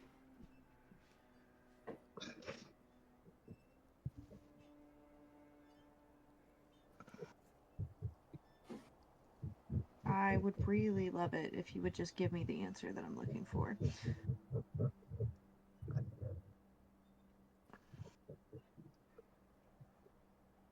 Apologies, I'm looking for a specific thing. Oh, you're fine. we are in the domains of dread, and I cast a spell that's basically vibe checking the entire area. Right. And especially because I do need D100 from you, actually. Oh, that's always great to 69. hear. Come on, 69. 39. Oh, Damn for just a second, I thought it was true. So, interestingly enough, what does it look like when you cast the spell? Basically, he sticks out his like human bifurcated tongue and kind of just like again scents the air like a snake, but there's a slight like a smell of ozone around him as he does it because he's charging the air.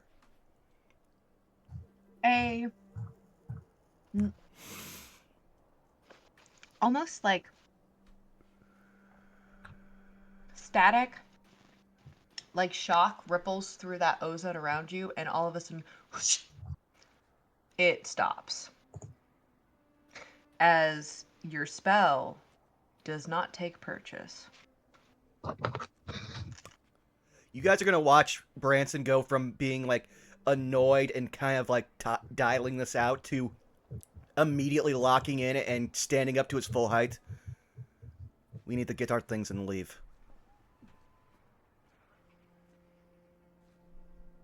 Leave where? I don't know. Stay in the woods. Camp outside of Leche's place. This place is wrong on a level that I can't express. I just tried to find out if there was any evil in the area or if this land is desecrated. But the spell refused to take purchase. See your Would it concern, not be boy. safe? Would it not be safer for us to shelter in place? You have seen what we fought already in the forest, Mr. Branson, and that is where they hunt. Whatever is going down in this city, at the very least, it gives us a better chance of fighting back. My point is, the entire area of this inn is wrong. It has about roughly 30 feet. That is a basic floor plan of an inn. For the record, it expands beyond that too, because you're able to get out to like beyond the window. You get the sense that it's not just inside this building, that it extends into that woods a bit beyond where the open window is. The window is open, and it's like I said, the spell did not take purchase. The fact that we were here one night already, and I assume we were like past sunset last day. None of this, like, we saw no indication of something like this happening last night, right? Correct. Hmm. But then again, you didn't try to detect evil and good in the inn last time. Mhm. So, you do remember, however, going to sleep and waking up and there being moisture after your nightmares.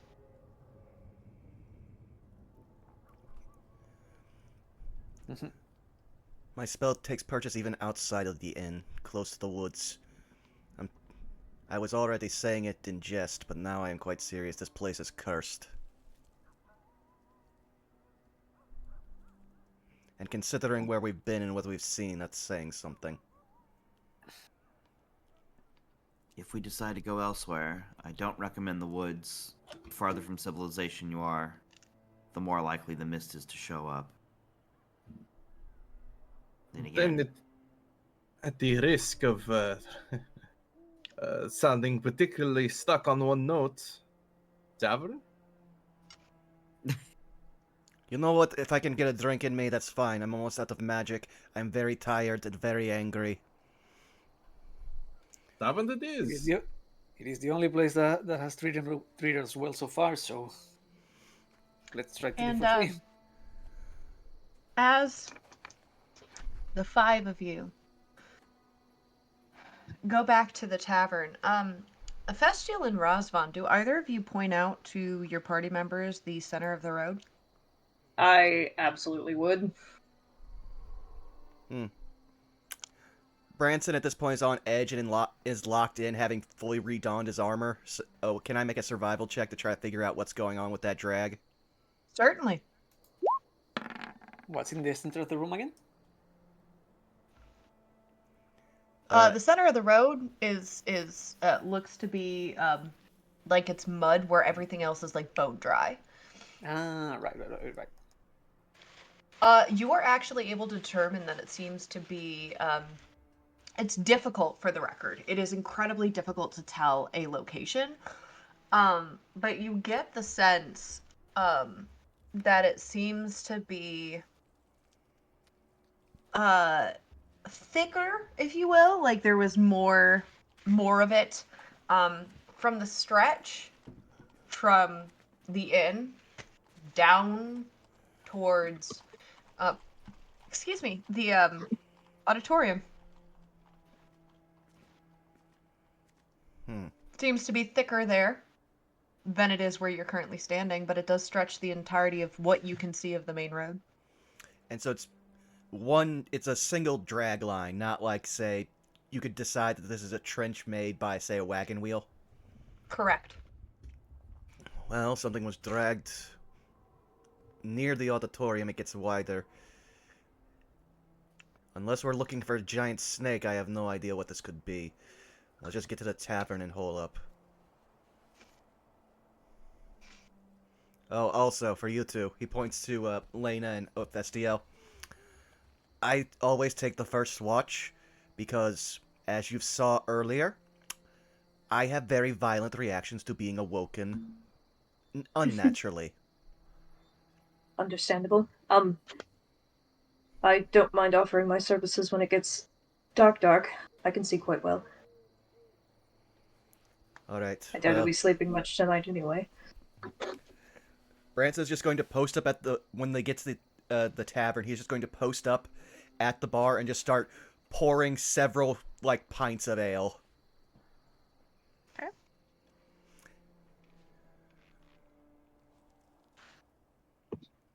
Sounds fine to me. I know Vern can assist in providing watches as well.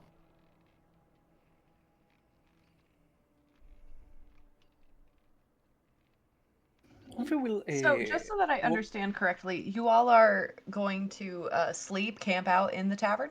Yep, breaking and entering. Yeah, I guess so. Okay. So far, this tavern has literally been the only refuge in this entire cursed fucking town. Ugh. Is there... so we have Branson taking first watch, Festiel taking second watch. Who is taking third watch? Humphrey. Humphrey? Okay. Mm-hmm. Is there anything else you all would like to do before you retire for the night? Humphrey will do a rundown of the place to make sure everything is safe. How do you go about doing that, and what are you defining as safe?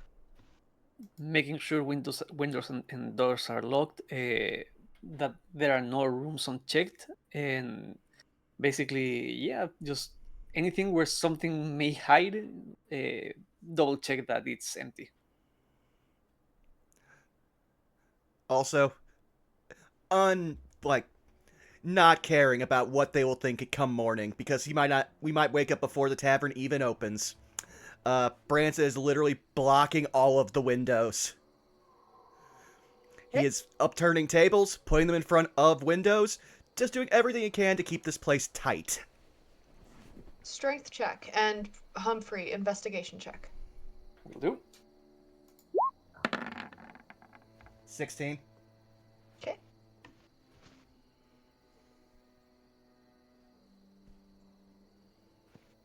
That's an 8. Okay. I'd also You were able to bar. Okay. You were able to bar the windows relatively easily. Humphrey, as far as you're aware, nothing really strikes you as out of the ordinary. Lena, Festiel, Razvan, is there anything that you wish to do before taking rest? You already know, Sarah's.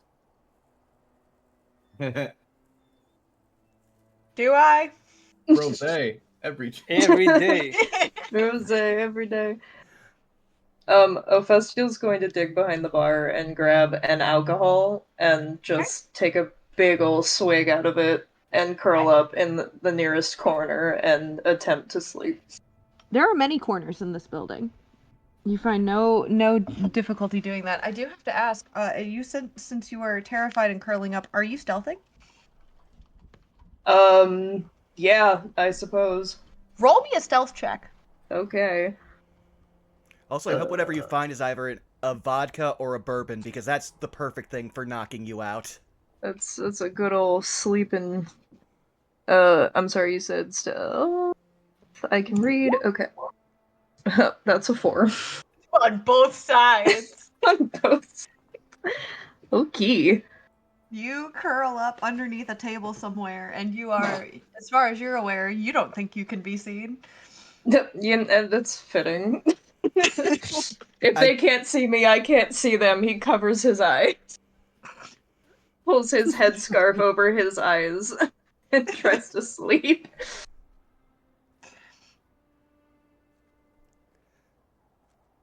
I was just gonna ask, did anyone show the claw to Branson since we started leaving? Because he wasn't paying attention to it earlier. Correct. I did hand it back to Razvan.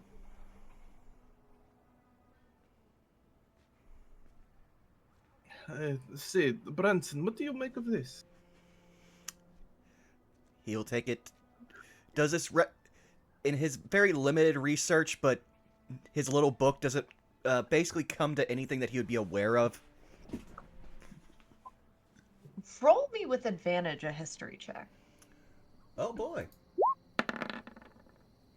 That's a 16.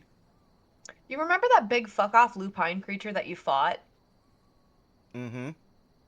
It's about the same size. Razvan, how did you not recognize the claw of something as big as the thing that wiped out that town? The lichen. Yes. It's not that I didn't recognize it, it's I've never seen a lichen that took the form of a rodent-like creature. What? This came from a rodent? At least it dropped it. Okay, so there's were rats now or something. No, the claw is from one of those giant werewolves, like the ones we fought that was nearly the size of a house. Give me a moment here. I don't understand why they branded it like this, but if I'm going to use up all my magic, I might as well do it now, so you'll just watch as he again scents the air with his tongue and detect magic. Do I smell any form of magic coming off this thing?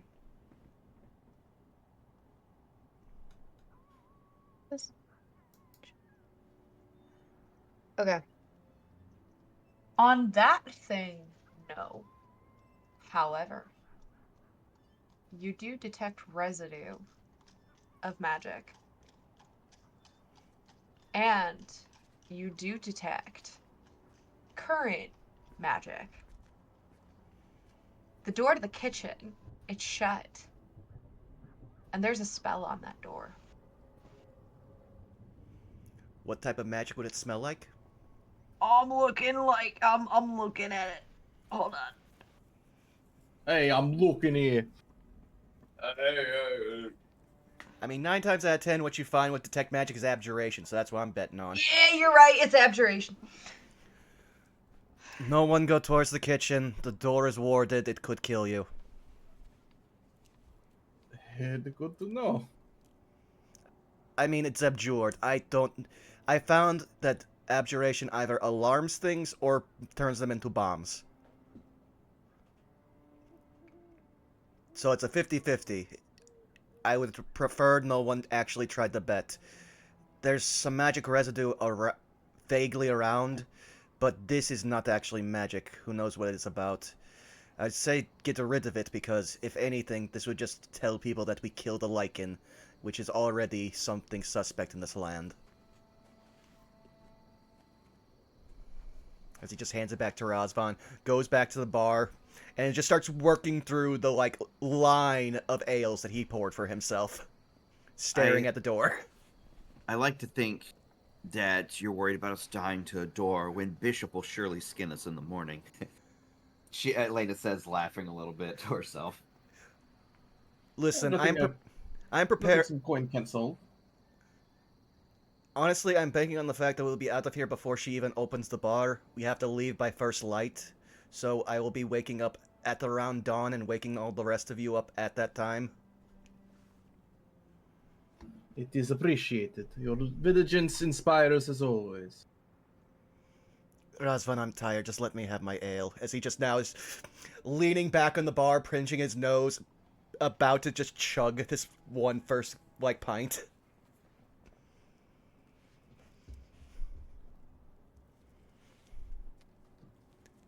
Rose. Sorry? No, Brosman will get drunk and then fall asleep. Because old Humphrey Xander's will try drink to special. find. Humphrey will try to find a more private corner to just doze off and sleep In or outside the bucket? outside the bucket. Amazing. Before you sleep, Mm-hmm. Razvan, there's something that you notice. I will leave it up to you of whether or not you choose to actually investigate. However,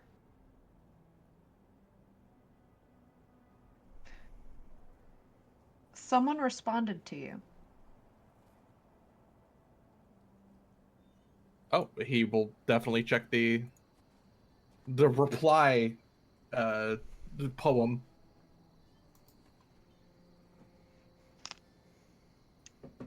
What strikes you as odd is that it doesn't seem to fully acknowledge what you had said, but rather it states, and I'm going to speak this out loud. I will send it to you as well, but I'm going to speak this out loud. Newcomer to these lands, beware this forsaken land. There are eyes around every corner, and creatures that lurk behind every door. You find yourself comfortable here in melancholy, yet that comfort is like a timer. It runs out faster than sand. Be warned, newcomer to these lands.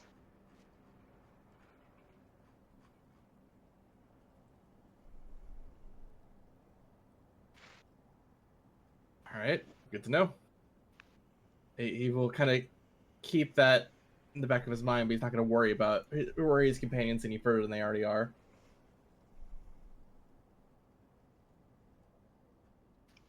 And Raswan will go to sleep. And before we take our good old break, which now is a good time to take a break, I would like you all to roll me Constitution saving throws. Oh boy. Oh no.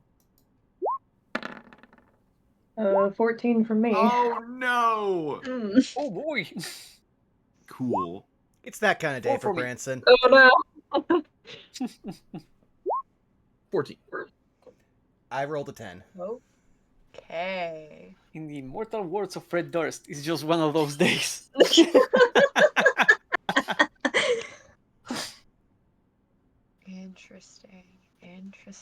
Interesting. Okay. Well, with those rolls done and the first watch on its way, we're taking our little break. Stretch your legs, drink your water. Oh boy. Yay! Yep, I will be right back. This is the one time anyone in chat's popped up and it's just robot going ominous. Yeah. Not to throw anyone in chat under bus. We've got a lot of people that are just vibing and lurking. Happy you guys are here and having a good time. This is not how we thought we were gonna go for 2 weeks. We thought we'd just continue beating up some bards. Things changed. But also, I do think it's very fitting that the only commentary for what are we at? 2 hours and 10 minutes is just ominous. Yeah. Thank you for acknowledging. Ugh. I'm gonna BRB real quick. Go I'll be right ahead. back. I'll stick around for a Oh, bit. good. But yeah, no, it's been great to get back into this. Oh, I missed our gothic horror.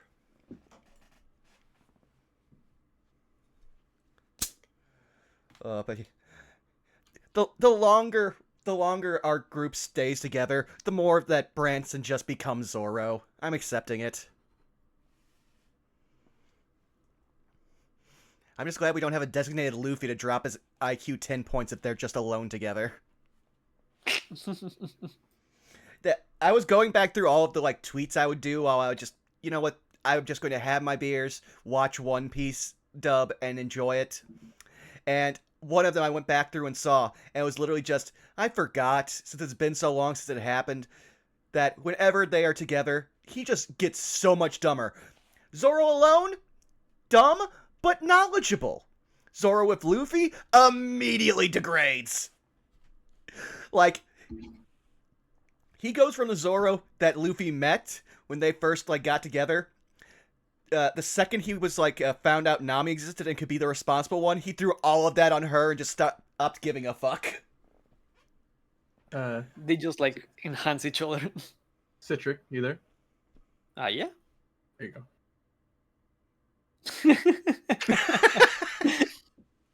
Magnificent. Slugging their way towards the dagger. You humble me, good sir. You humble me. I know he doesn't have eyes. I just.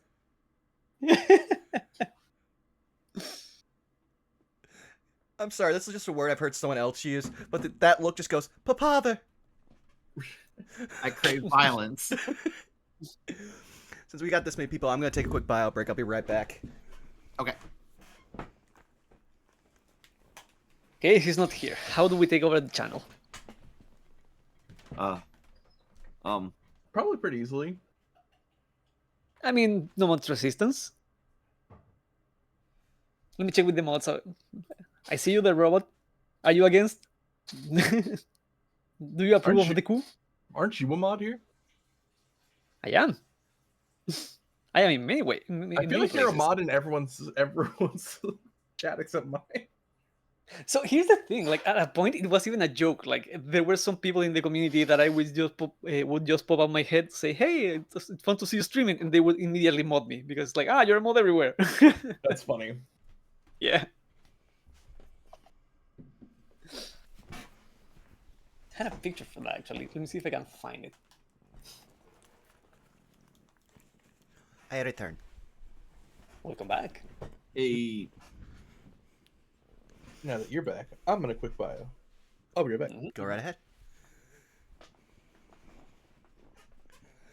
Oh, I'm actually glad that combat went the way it did, because Branson does not try to kill people. The closest he's done is kill werewolf at this point. But that was very much he was going to give the blue one chance at just surrender or die. Because he does not know how to not kill things. It's just okay. This just gives me the thought process of Susie from Deltarune. Just the first chapter, it's no, they're gonna swing. The party has to warn the enemies. Yeah, no, above game, I think it got mentioned once. One of the things Branson was told so that way he could go through by his god, so that way he could go through the mists, is learn to swing this axe until every blow is a killing blow. So he wasn't taught it like a dojo or anything, so he just kept learning how to swing an axe until he would kill it. Time return? Welcome back. Welcome back. So he's just like a machine at this point. And when it comes to magic, he does not know if he can hold back with magic. Also found the image. Apropos after yesterday.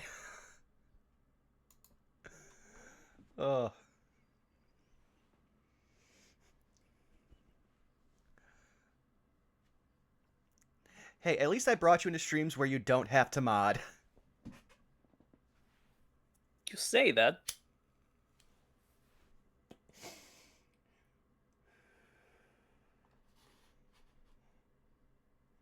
I mean, I'm sure you still check on chat, but we do have respectable and very good mods here. Robot and Bubba, their game's always on point. Yeah, they do a great job. Hmm. I don't know how to help you, sir. I don't have foods. Also, Klopperbach, thank you for the follow. Also, Citric, Hello. thanks. You're boosting my Blue Sky numbers. Everyone's just seeing the image for our game is just like, oh wow, this looks really professional. We should probably follow this.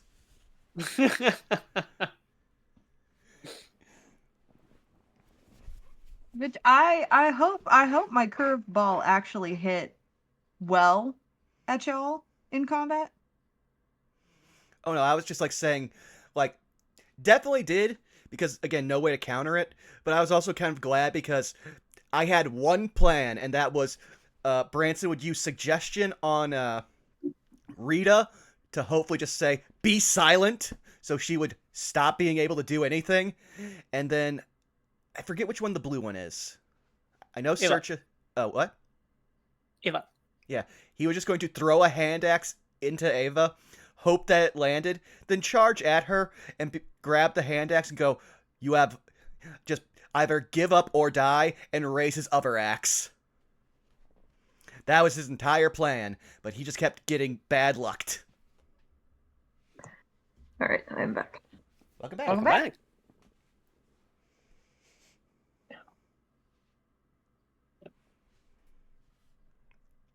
Also, Sarah's, I realized something that I'm not sure I'm going to be able to keep up for No Love War Extra. But so far, out of the 4 games we've done for that, actually no, 5 games, but with the amount of how much I'm not sure we'll go back to Otaku Adventure, so far every game that we've had that will be a thing we're definitely going to do again, or go from, AI Somnium Files, the Nirvana Initiative, this, and the Of the Devil. Everything we've done is gone from just basically a light novel but with actual gameplay to basically a light novel with actual gameplay that is LGBTQ positive.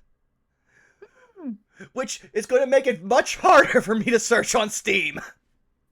Yeah. I want to keep it up. I love the vibe that we were having, we've had over this. But it's also just Mhm. I'm going to need to start looking up a lot more indie devs if I want to keep this train going.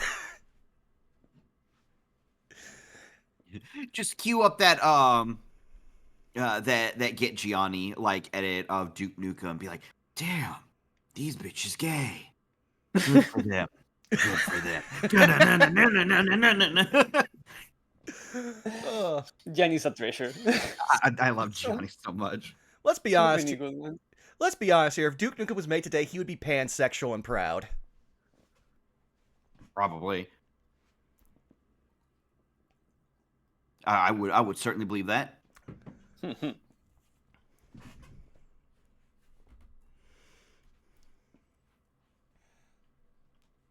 he is. I love that one.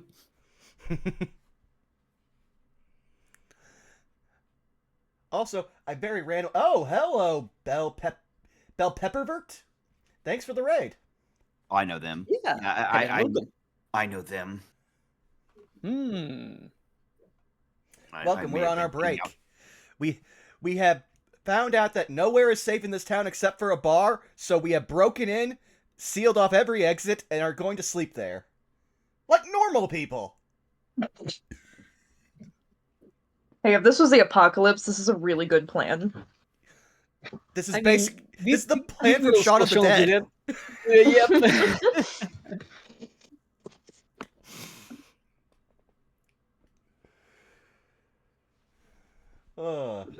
But yeah, no. So, I am looking forward to whatever comes next, because I applaud you, Saris. I can never plan for what's going to happen here. Yeah, especially after Saris got their hands on reading more, reading more Domains of Dread novels.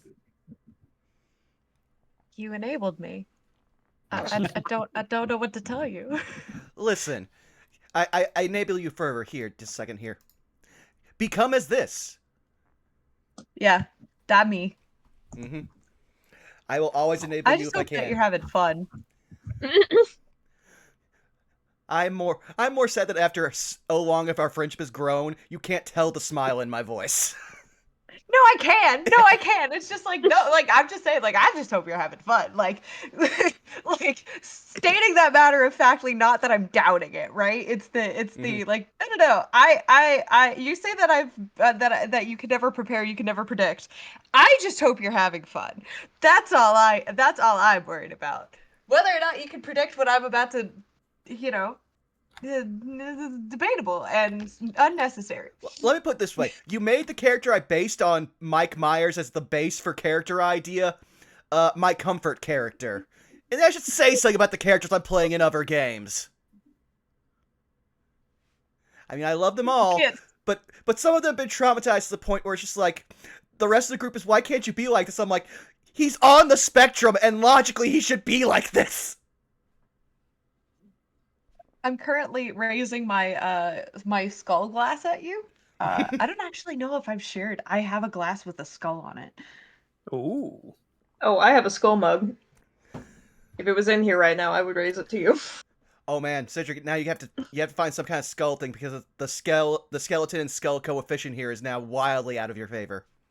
Actually, I'm wearing have- my skull pants right now too. Let's got from go. my- So I got from yeah. one of my friends that bought Dan Aykroyd's vodka back when it came out, and he gave me the Yeah. glass for it. So I've got a Crystal Head vodka like glass bottle. And I used to have one of the little versions. I don't Citric, know what I'm happened drinking to orange it. juice. I hope that's not offensive. Heck yeah. I could have once I had appreciate the support. Yeah, I could have had Crystal Head vodka, but unfortunately the only time where it was readily available in my life was before I started drinking. But You I know would what s- other kind of crystal you can drink? I do. I hope they're listening. Please get back to us. Listen, I'll do it. I won't even just do it for this stream. If you want me, I'll be a Cerveza Cristal streamer. Every stream, I will do it. You would regret that so quick. I don't think Also, you some realize. fun Peter. I actually need to check if we would actually have it at the liquor store that's by me. Because I actually have 2 liquor stores by me. If you can buy anything Chilean, buy wine. Like Chilean Oh wine yeah, is Chilean wine is so good. just... I would believe you, but unfortunately, wine does nothing for me. Like, Really, that's a really high alcohol content. Yeah, but for some reason, it doesn't fully affect me. Like, I would drink an entire bottle, like, in one sitting, and it wouldn't go, like, short. I pretty much, not, like, so much down it, but I would drink it like how I regularly drink. I'd go through the bottle and I'd be like, oh, this is a really nice buzz. I like this. But because of how much I know my body, I'm like, this buzz will last an hour and a half at max. I'm going to need a little bit longer here. And wine, Fair when it comes to cost coefficient, that does not work for me.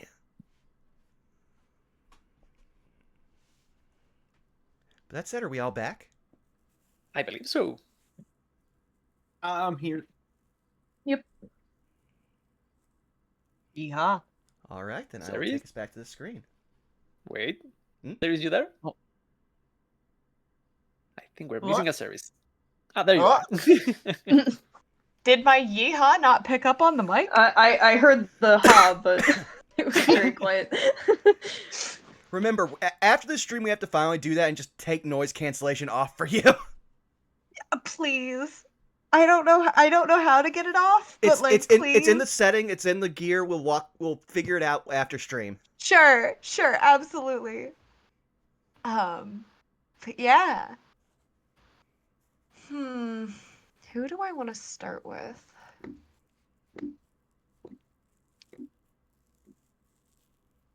We have people in chat. You know what? I'm gonna break the rules. Hey, chat. Uh-oh.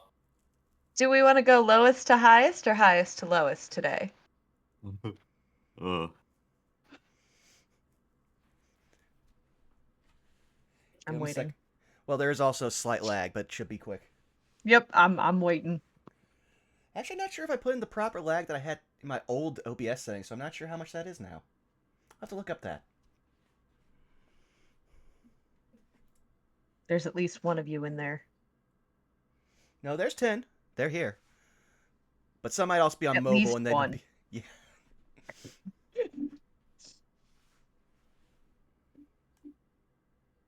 I'm gonna give it a couple more seconds, and then if I don't see anything in chat, I will make a call a different way. uh.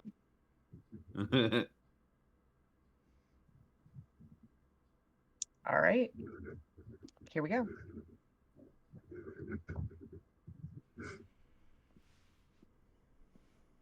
You can't blame me for trying. Wanted to make it interesting, but no.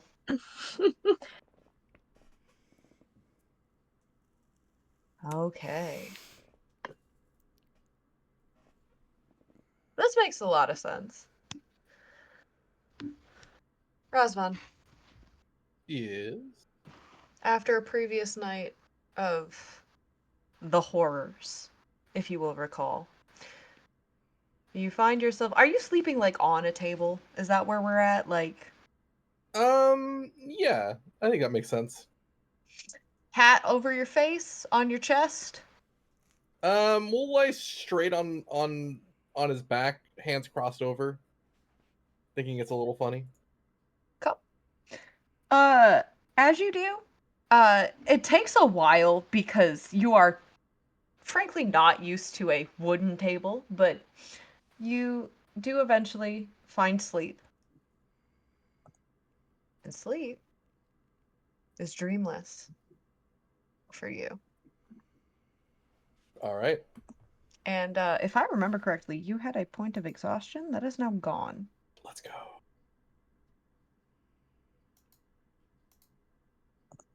All right. Next up.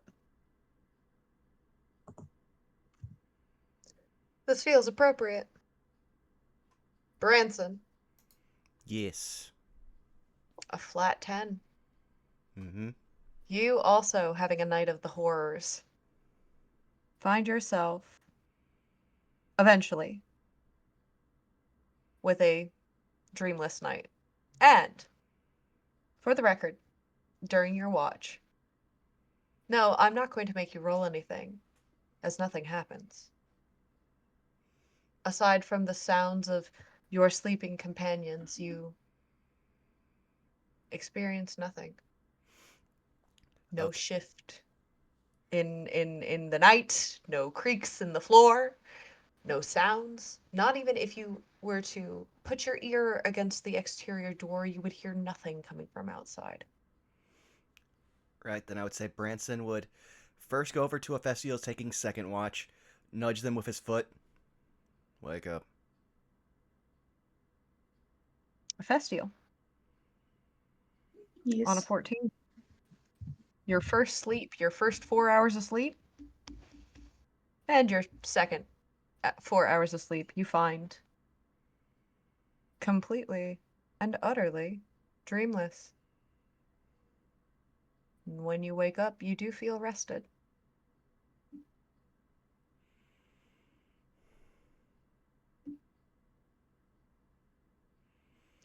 For his watch, he'll pull his scarf back up against his forehead, and he was perched under a table, but he will then sit on top of the table and just watch. And I'll just say It for is the Branson, most. he just moves the stools away from, uses the bar as a back, and just sleeps with like one leg posted up against him and an axe in one hand. Okay. Festial, this is the most boring 4 hours of your life.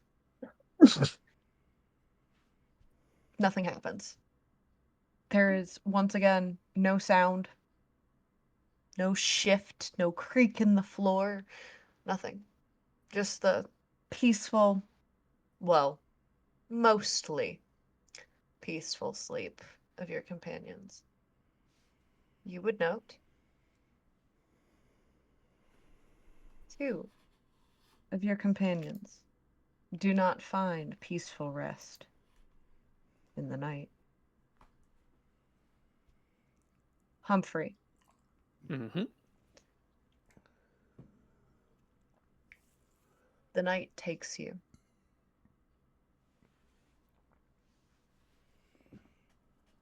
For a moment, it is pitch darkness. But then,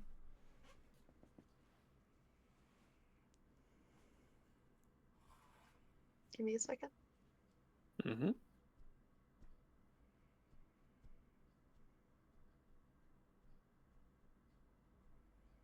Find yourself awake.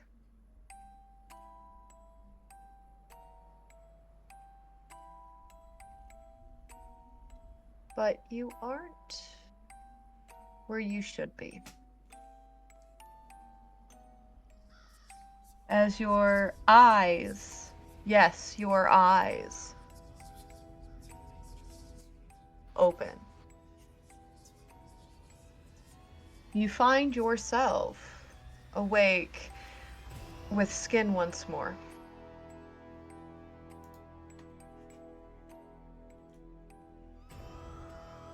The feeling of sweat dripping down your face.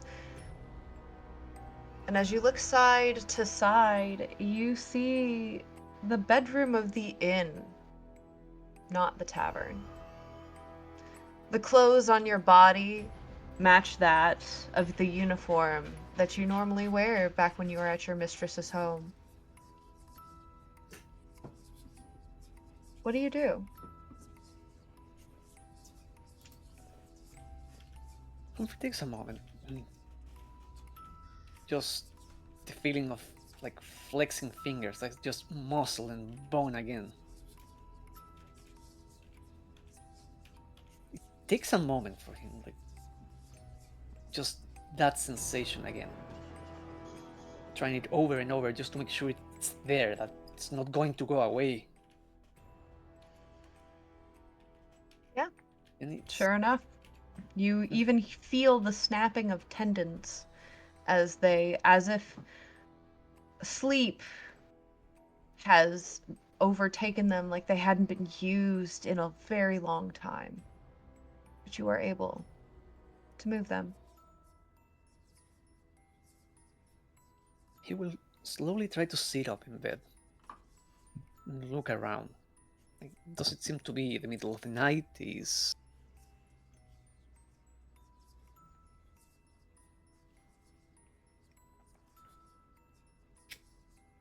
What's the time of day? The morning. It's not super early, it's after dawn, but it is the morning.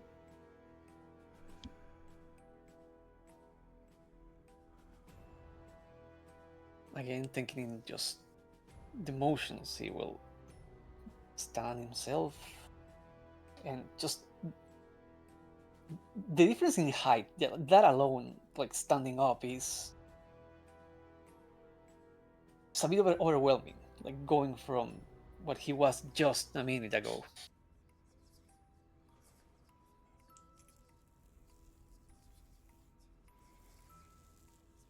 He will walk towards the door.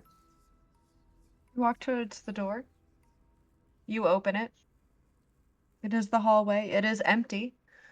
But you don't necessarily feel the same sense of, shall we say, discomfort that you felt before you went to sleep. At least not right now. It is quiet. But you weren't sure how much of that is because you were alone and last you checked there was no one in the inn, and how much of that is, well,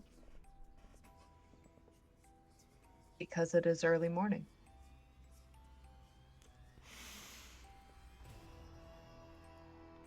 He will take a moment to compose himself, like to try to get over just the return of like a physical sensation.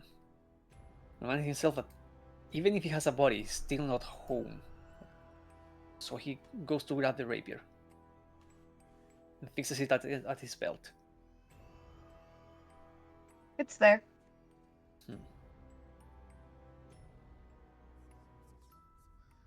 He walks around. He walks out of the room into the hallway, trying to make as little noise as possible and just, again, taking it all in. Make sure nothing is out of place. Nothing is going to catch him off guard. Roll me a stealth check and a perception Ooh. check. Mm-hmm.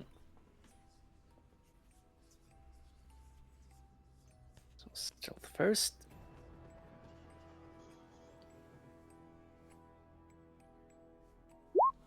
That's a 24. Okay. The perception one.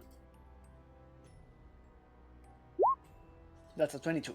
22. Well done.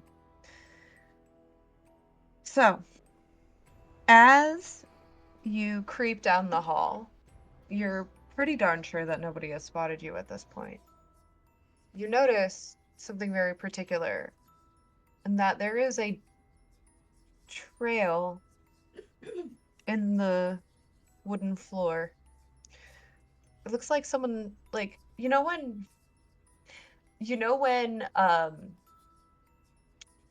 for the especially like the pet owners at home, like when you have like a bowl of water and you're trying to like carefully like take it somewhere, right? To like maybe take it to the table, or like if it's for like a bowl of water for your pets, like take it to their designated spot.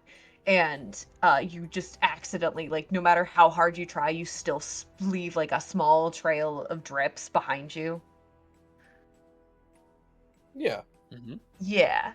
That small trail of drips starting at your feet moves down the hall and down the stairs. He will follow the trail, making sure not to step on any of the drops on the floor.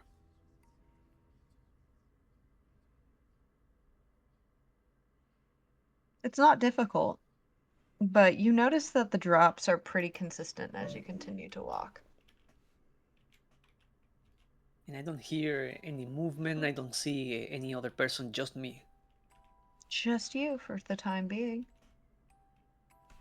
Even as you creep down the stairs, although it strikes you as odd because you do see the innkeep standing behind the desk, appears to still have that squirrel on her shoulder, appears to be futzing, like doesn't even notice that you've approached the top of the stairs, and seems to be futzing with some type of ledger. Can I see the ledger from the angle I am? You can.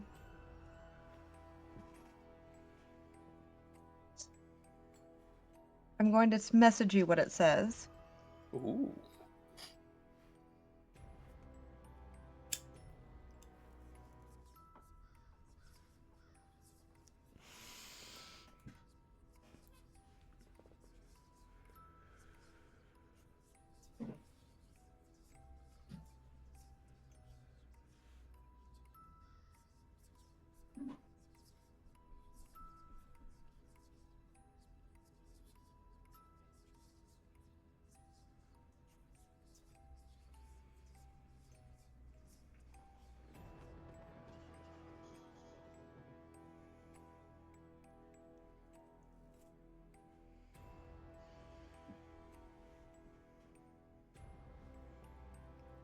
Finally.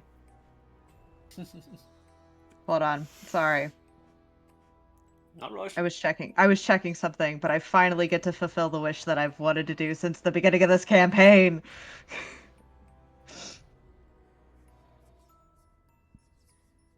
The ringing of the hands was palpable in that statement. Yeah. I see.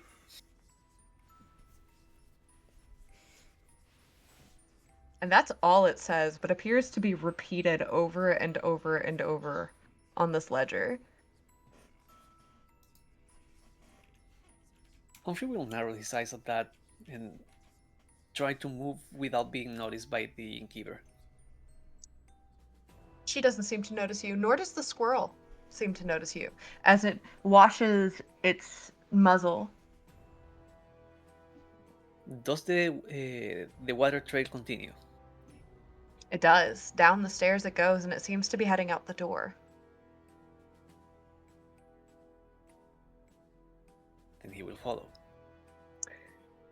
You continue, and with a 24, as you look over your shoulder, she does not seem to open or look up from the ledger. The squirrel does not seem to notice you walk by either. She opened the door. And outside, you step into the sunlight. It's odd. You don't remember seeing sun since you first got here. In this world of Cardicus, it's mostly been rain, or it's been overcast. But here you are, you see sun, and the roads are once again full of people.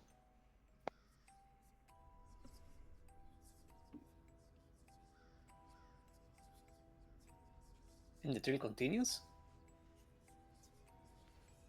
It does. Down the center of the road.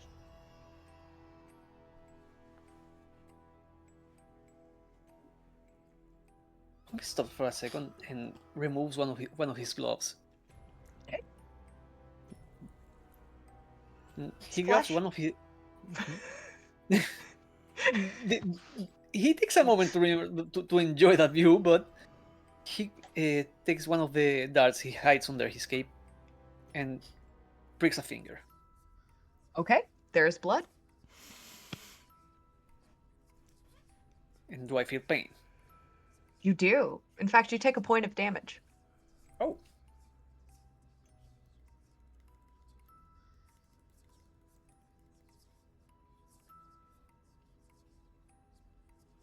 He licks his thumb and puts the glove back on. Follows the trail. The people on the streets, do I recognize any of them from the previous days?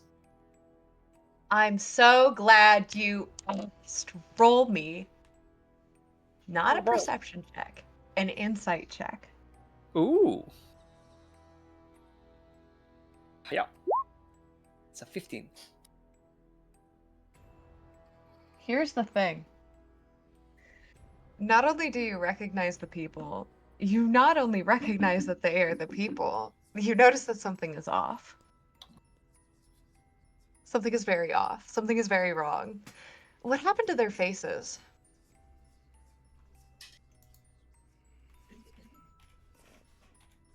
What happened to their faces? I don't know. They're not there. No one has a face.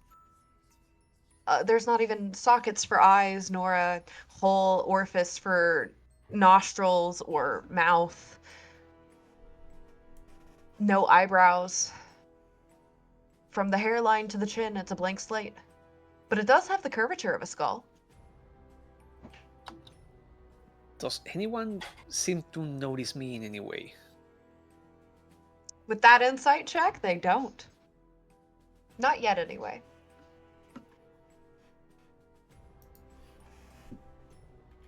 He will take a deep breath, lower his hat, and pop up the collar of his cape.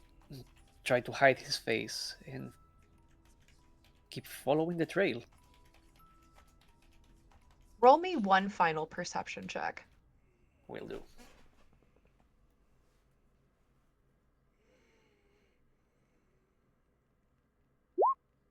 $15.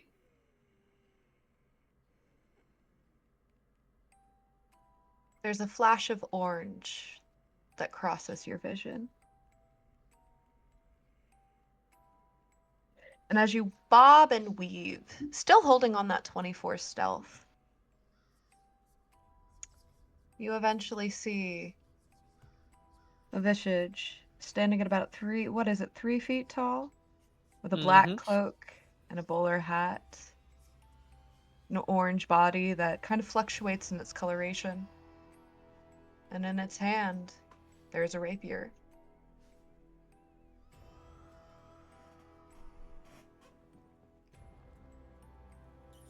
Is there anyone else around?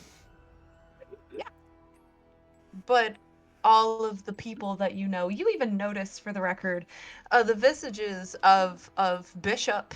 You see the fair winds, and yet nobody has a face.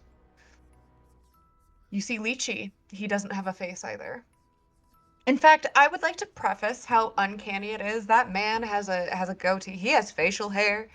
And the fact that there is nothing there anymore, that it is just a bald head, completely bald. There is no facial hair of any kind, no actual hair of any kind, is uncanny. It's kind of creepy.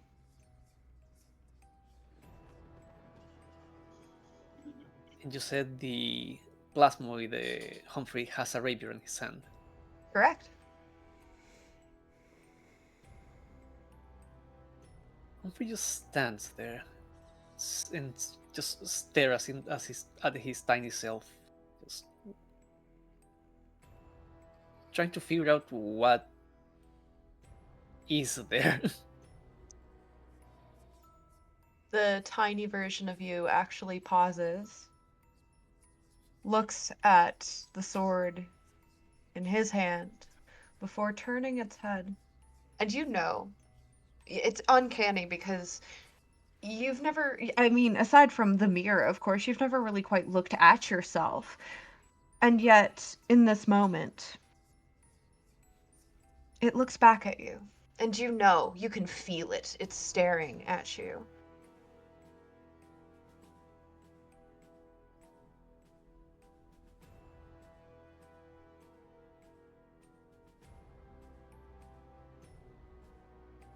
What are you?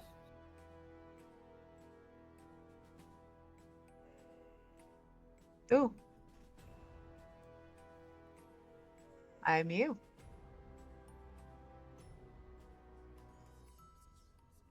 Both know that is not true. Is it not? You are the thing I was made into. You are not me. Then who am I? And as it says, who am I? Out from the gelatinous flesh, a slit forms where a mouth would be. It spans, almost like cutting through jello, and it opens, and you see pearly white teeth. You can't do that. You know you can't do that. It's doing that at you. It's smiling at you.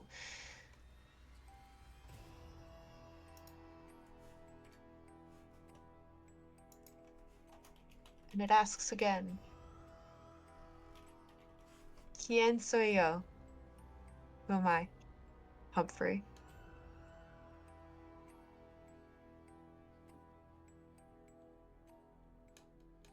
Humphrey unsheathed his rapier. Okay. You are just circumstances. I've gotten over them before, and I will do so again.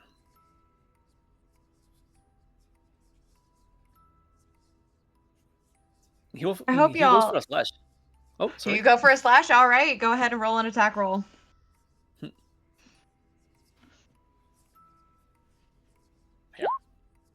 17. Which meets. 17. Which meets.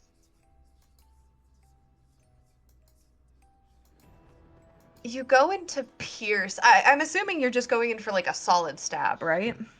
Yep. Right through the face. As you go in, right in the face? Right in the face. It takes its free hand and it grabs onto the rapier. And it slides it further, yanking you forward. I would like you to make a acrobatics or athletics check of your choice. Will do. Let's go acrobatics for this one. Did it roll? Oh, there it is. That's a one. It yanks you forward, knocking you kind of off your balance. And as with its big pearly teeth, its smile grows wider, creating this sense of like you know, when someone smiles with their teeth out, but they also like open their mouth, you can see inside and it's horrendous. And as they do, they take their own rapier, and a 21 to hit Yep. will pierce you right in the kidney. And you Oh. feel it. And it, with another yank, I need another athletics check. Athletics or acrobatics? In this case, it would be athletics. Alrighty. 9. It pulls you, it takes another grasp at your rapier and pulls you even closer, yanking you closer while simultaneously driving its own rapier further into your kidney. Let me go! Not until you concede. And as it says that, it drives it fully in, twisting, and you see everything go black. And as it goes black, you wake up. You do not have a point of exhaustion, but you feel terrible. You are fully rested, though, but you feel terrible. And it is your turn for watch. Whomever is in charge of waking me up, first of all, he's a puddle. He refused the bucket, so he's just spread on the floor. Ophistial. That would be you. Yeah, sorry, I was muted. You're good. Ophistial will crawl off the table. He's probably been watching Humphrey for a while. Turn into a literal puddle of goo before his eyes, and he will, very, very carefully, with his quarterstaff, poke at the puddle from a distance, just in case, to wake you up.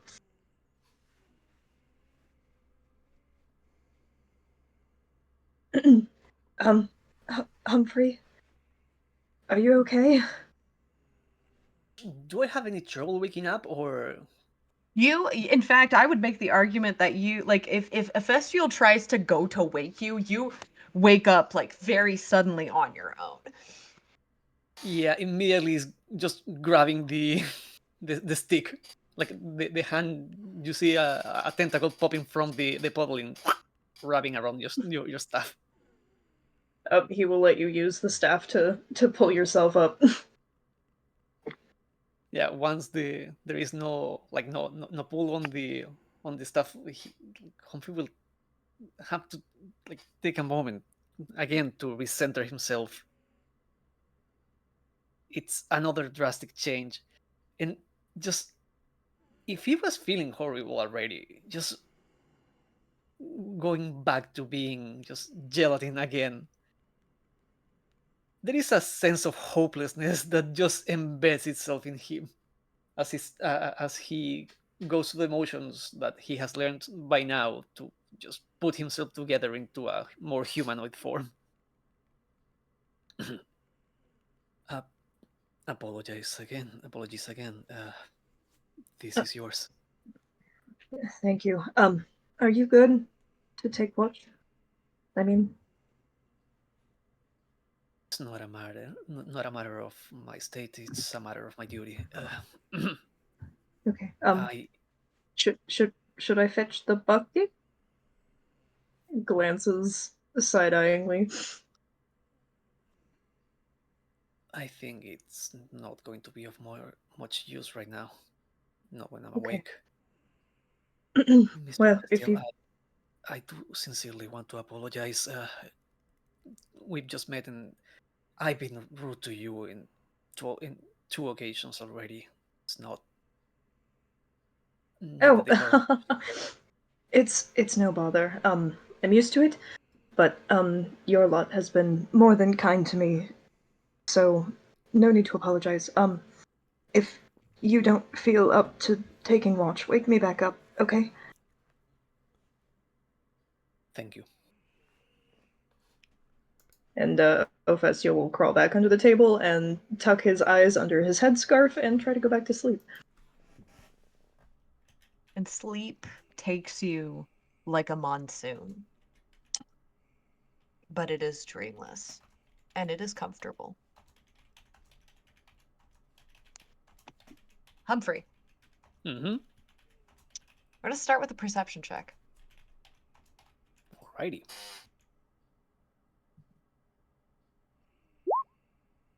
That's a 13.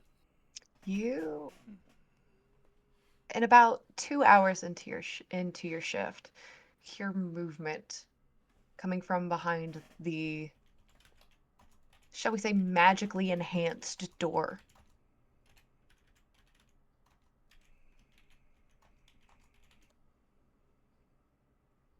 He will try to find a place where he can hide and get a good view of the door. Stealth check. I am very tiny though. Mhm. Stealth check. Here we are. 13 again. You're pretty sure you're hidden. That's reassuring. You know, this is gonna sound terrible, but it's so true. As blended in as a puddle and or stain on the floor of a bar. Quickly pretend to be spilled vermouth.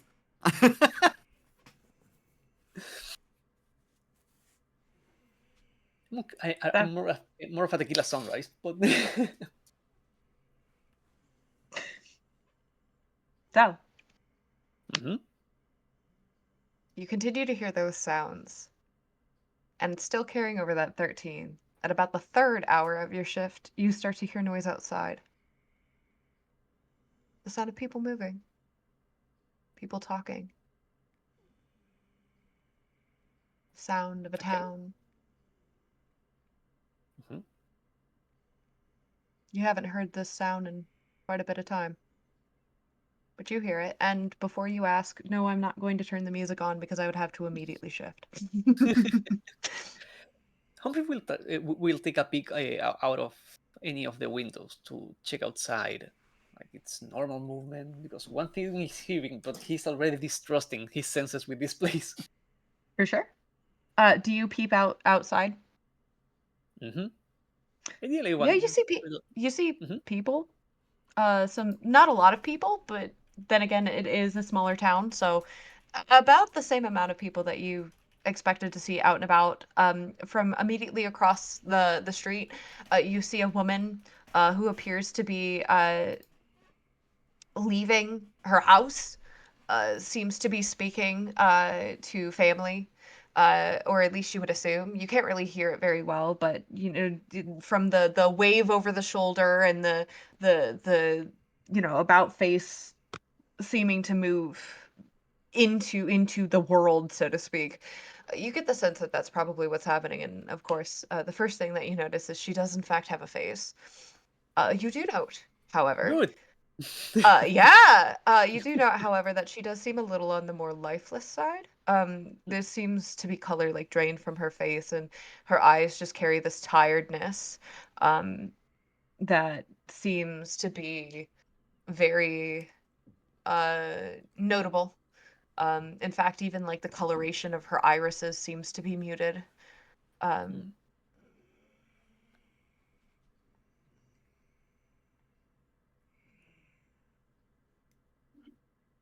as you come to the final hour of your shift, you notice that the world is becoming alive again. Nothing has changed so far in the tavern. And as you move to wake your companions, we're going to pause as Lena on a natural one. Oh no. Sleep catches you.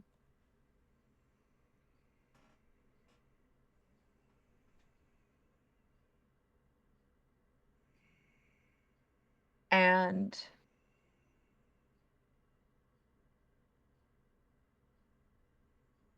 there is certainly a moment where somehow in everything,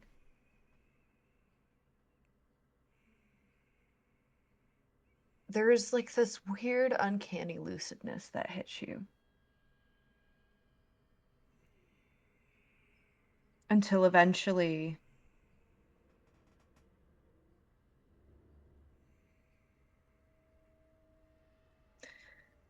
you come to. However, you are not sleeping on a bed. You are not sleeping at all.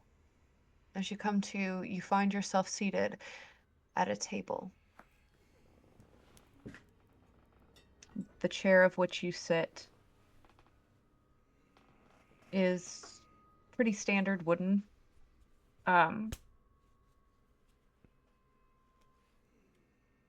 the first thing that you notice, even in your blindness,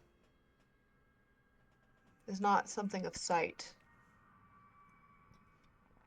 nor is it something of smell, but rather sensory sensations of the arms, specifically the wrists, and legs, specifically the ankles. You're bound to this chair. Feels like standard hempen rope.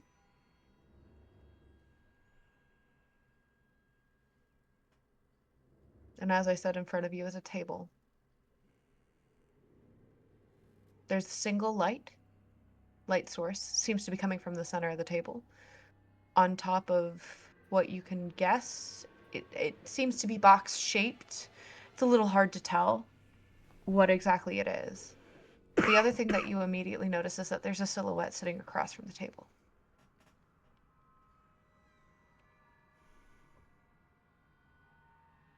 Two bony, long, aged hands clasped, being the only visible thing that you can see peeking out from black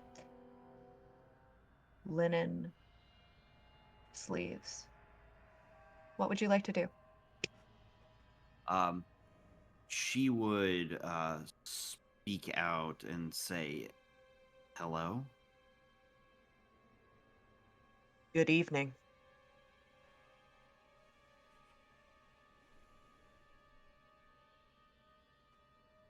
Do I know you? It's possible. You know a lot of people.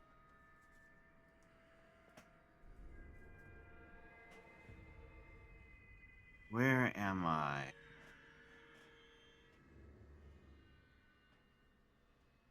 Nowhere of consequence.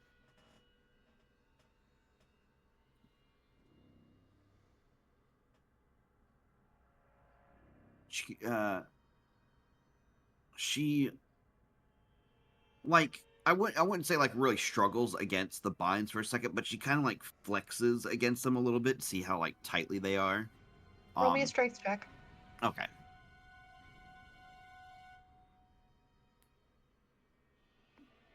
Athletics or just straight strength? Strength. Okay.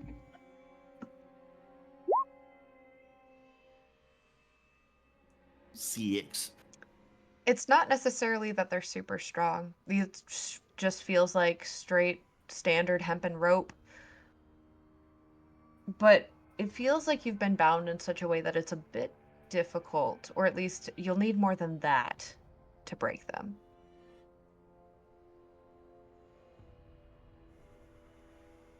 She contemplates the potential of trying to break free by like metamorphizing her arms, but she doesn't do it right now. She is waiting to see what plays out here. And she will kind of like crook her head back toward the individual, even though she can't really see. And she says, "Well, yeah, you're sitting in front of me, and I'm all tied up, as it were. So, I suppose there's something you want, right?" Don't we all want something, Lena?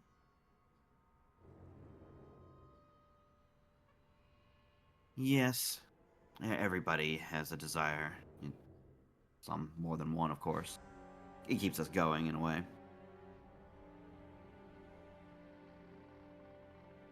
I too want something, Lena.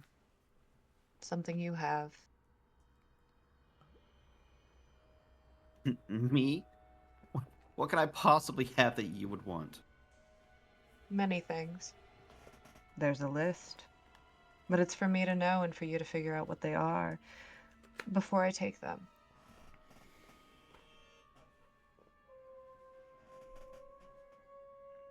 I see.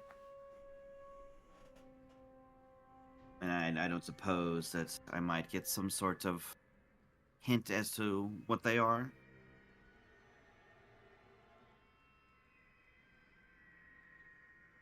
Roll me a persuasion check.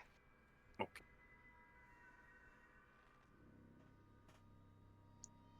Persuasion. 21. How about this? For starters, you have knowledge. Knowledge, like anything else, is a currency.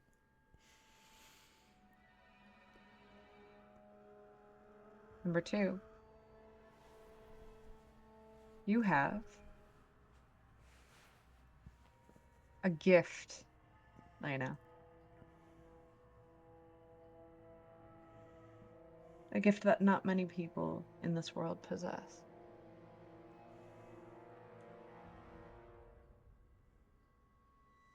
Really now?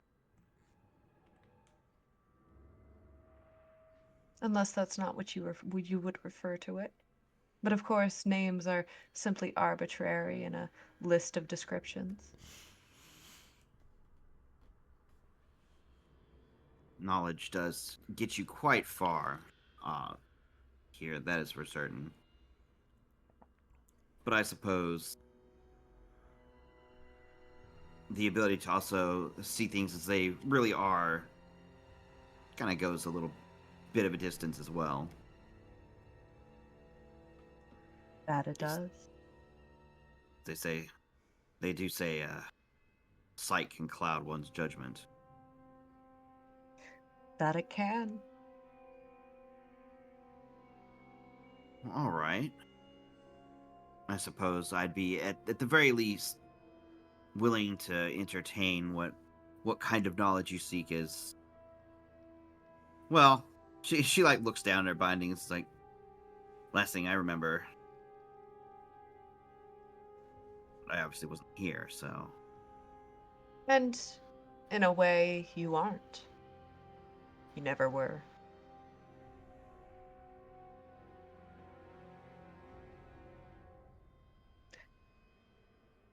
And yet, you think yourself so strong that you can merely just force your way out if you wanted to. What, a little flex of the wrist frees you from those binds, as if that is the only thing keeping you here.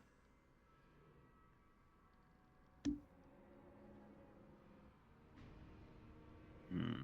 She doesn't. She frowns a little at that comment because the voice does have a point. Obviously, even if she broke free, there wouldn't be really anywhere to go. She has no idea where she is.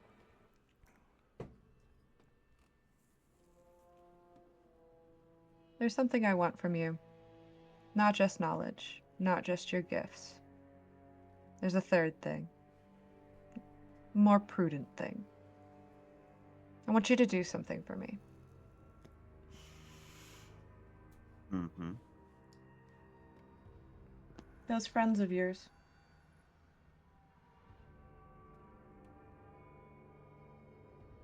The new acquaintances. I take it. Those friends of yours are a bit of a... Well, they have a knack for drawing things to them.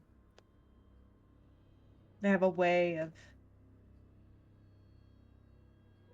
shall we say, attracting various different forces.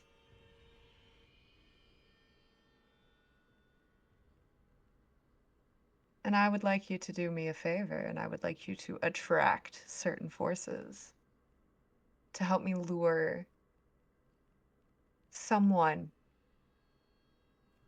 out of hiding. All right. Hmm.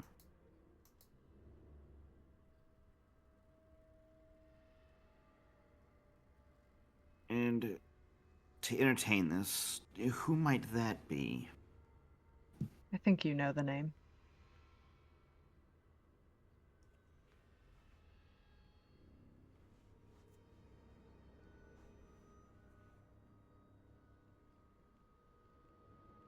She thinks for a moment. And like the gears start turning in her head for a second because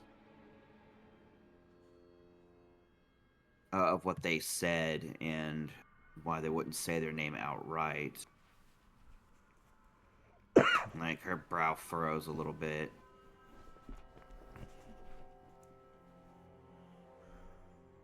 I got a feeling that that individual is going to show up regardless.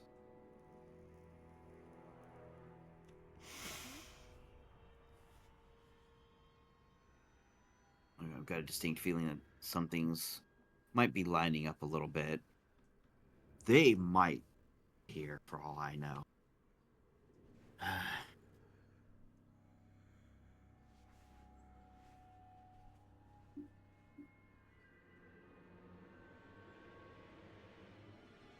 But certainly, obviously, you want things that I can provide.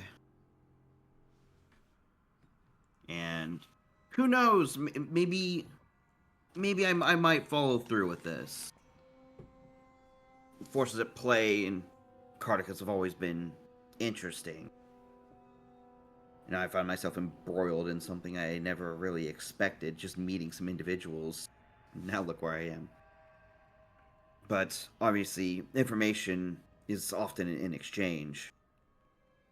What is it exactly that's on the table in return?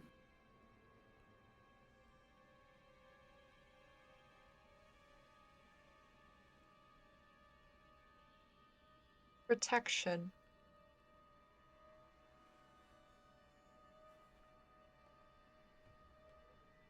So long as our agreement stands. Protection.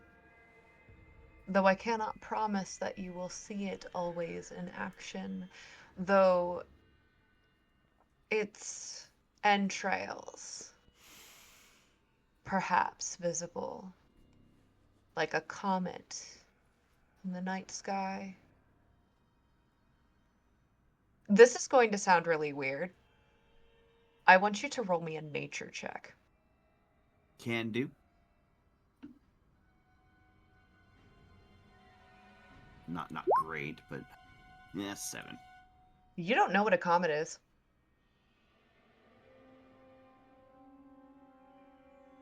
Straight up, Lena has never seen a comet before.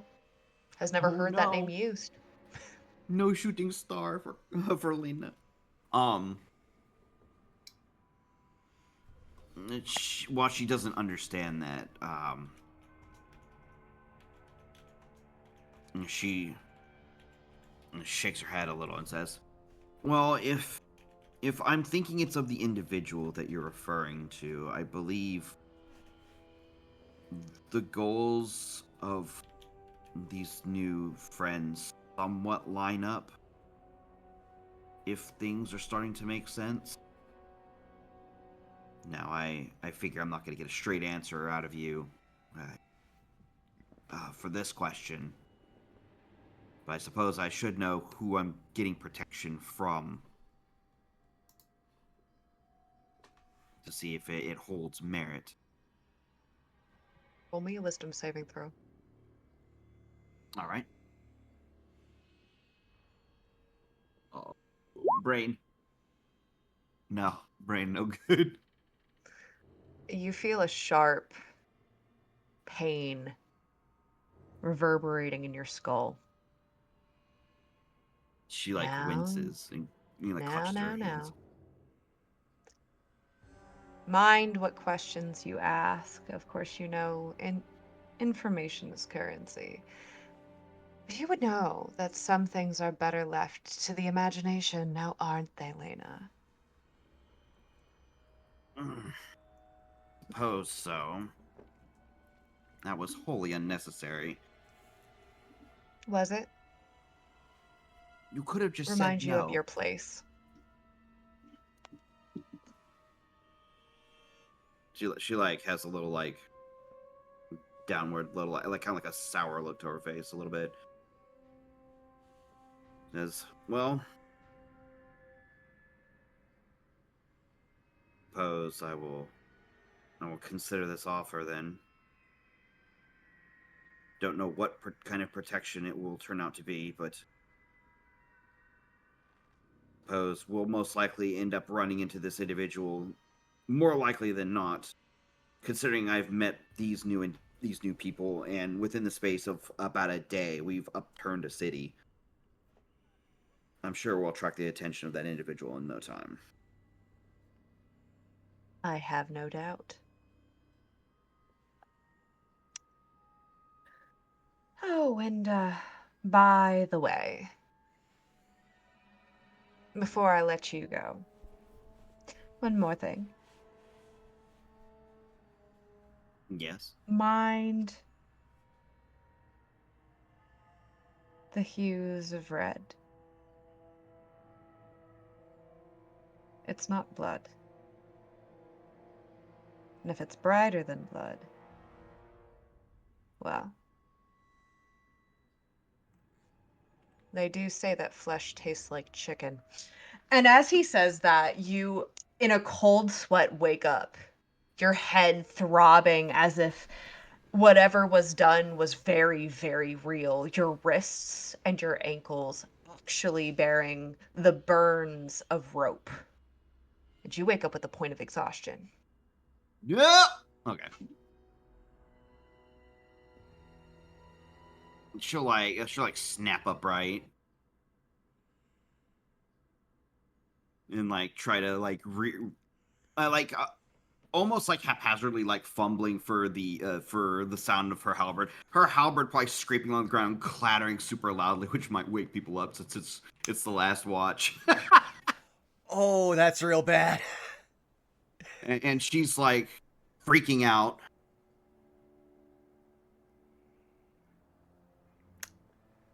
Yeah, Humphrey immediately, if he hears you, like, just runs towards you. Are you okay? Also, Branson Snap wakes up and throws a hand axe in that immediate direction. Oh my gosh, roll me an attack If I roll, can- ranged. If I can catch that, I will try. Okay, give me a second. I will count it as a missile. missiles. Deflect Yep. missile. I am sorry. This is how I built this boy. Where's my hand axe? Okay. Okay, it's an 8. He throws wide. He throws wide. It almost hits He Vern again. misses. The way that I like to imagine this, if you don't mind, a Festial, there is an axe coming through the table above you. It does not hit you, but it does not hit you. But it is definitely like peeking through. He wakes up in a startle and immediately hits his head on the surface of the table. Brand's just like, are we under attack? No, Mr. Branson, we are not under attack. I think I was in somewhere, and she kind of like looks down at like her like wooden hands, and like some of the, I guess, what would it be, like some of the bark is probably like rubbed and like splintered a bit. Yeah. She like rubs like her wrists that look damaged.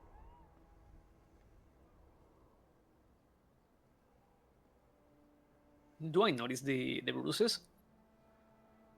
It's not hard to notice if you like are following her gaze, yeah.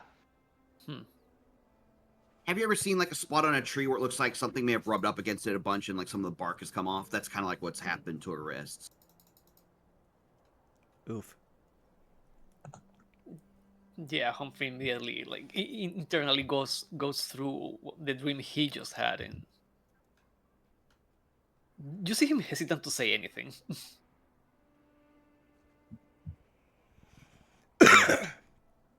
Well, at that point, also, Branson will just go over, rip his axe out of the table and offer a hand to Ophestiel and just basically just pull him to his feet.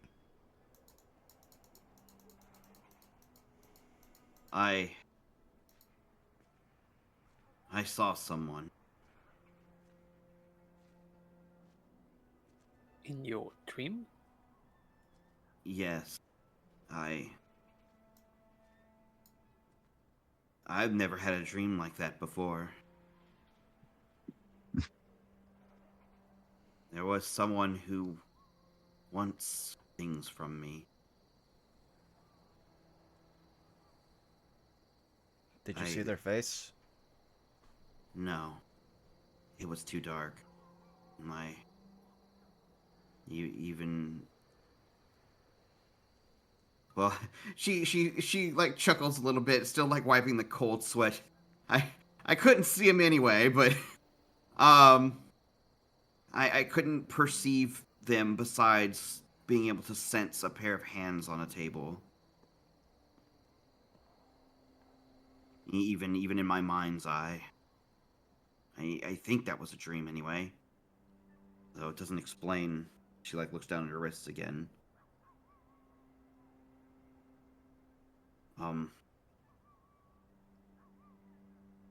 I get the feeling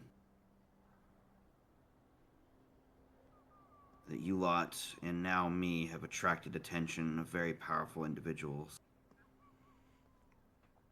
Hearing that, Branson will look around the room to see if any of the windows have been unbarred or if any of the doors are open. Just the one that Humphrey peeked through. And like Lena just stares off into the middle distance for a little bit. Humphrey, did that door get opened on your watch? Nothing seems to have come in, if that's what you're asking. The city started to come alive, so at the very least we have that. Like, it's not empty anymore. Alright. Someone wake Razvan. Get your things together. We need to be at Leche's place within the hour. And once we get going on the caravan, I can talk about it a little more. We should probably get moving just so we don't. I am curious though. You mentioned this is a first for you. Pardon for disclosing this. He says, looking at Branson. But both Mr. Rasvan and Mr. Branson have antagonistic dreams before, and this seems to be an ongoing thing. This I guess. place hunt. Sorry, go ahead. I guess I would quickly ask Saris, has Lena had tumultuous dreams before that were out of the ordinary in her life? Sure, you've had nightmares, but nothing like this. Yeah, just kind of like probably some of her nightmares, maybe something related to her backstory, but nothing that like really stood out like this. Is what I'm getting, is what I'm basically checking on. Yeah, no, like I said, you've had nightmares. You've had terrible nightmares before, but you've never had someone just straight up have like make a deal with you in a dream. Basically Zoom call you in your sleep.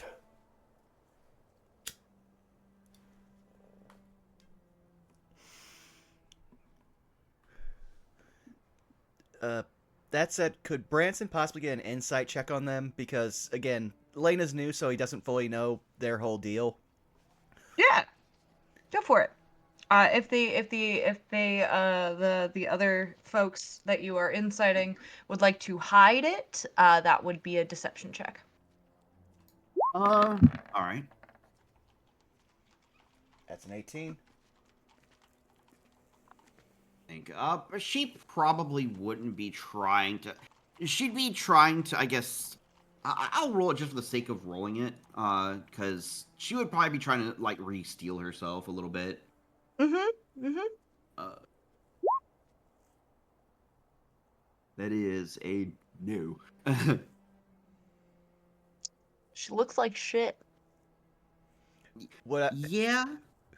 would I be able to pick up Um, on the level of exhaustion with my roll? I'll allow it. Branch is just gonna walk over to you, put a hand on your unsleeved shoulder, and you're gonna feel a quick jolt as to do lesser restoration, just to get rid of that level of exhaustion. At least I think it does. Give me a second here. no, I it's believe that it's greater. It's greater that gets rid of it. Yep. Oh, I'm sorry. Then yeah, No, ignore that's me. fine. Yeah. No, it's fine. I will, since you didn't know, I won't count it. You can keep your spell. Thank you. I'll be nice. He'll say, "You're exhausted. Try to rest as much as possible, though we will be walking most of the day." We are not sure of that. We don't know if the caravan we're securing will provide horses or a caravan.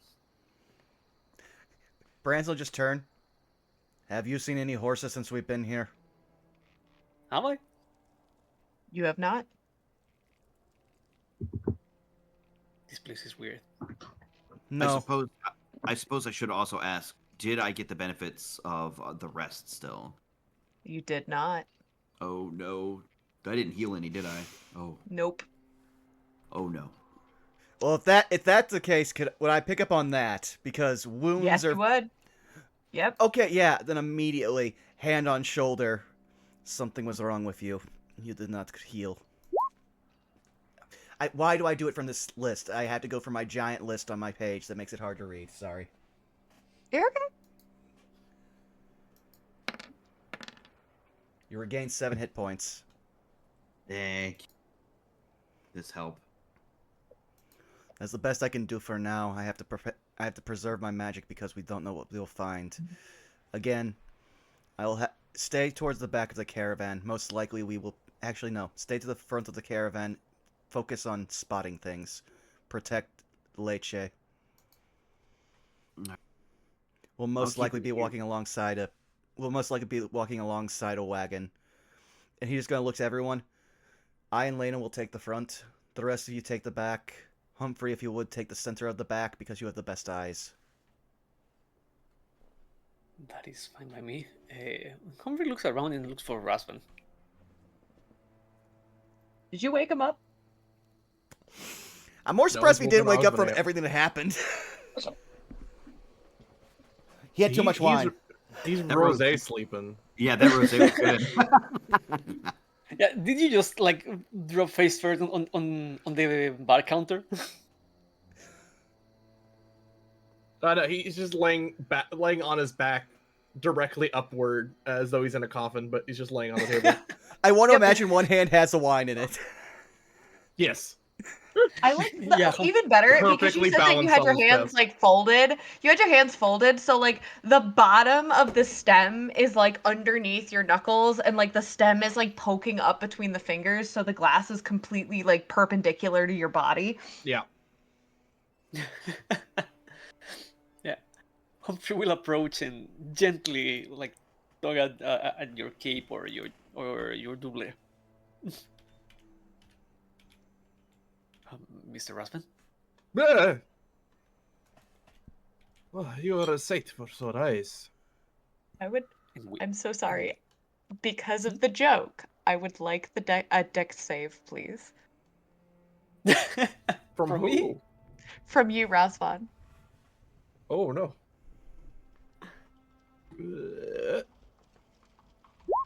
10. Not a single drop spilt.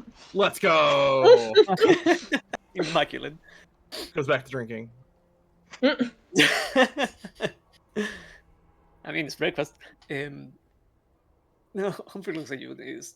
Good news, we have survived the night.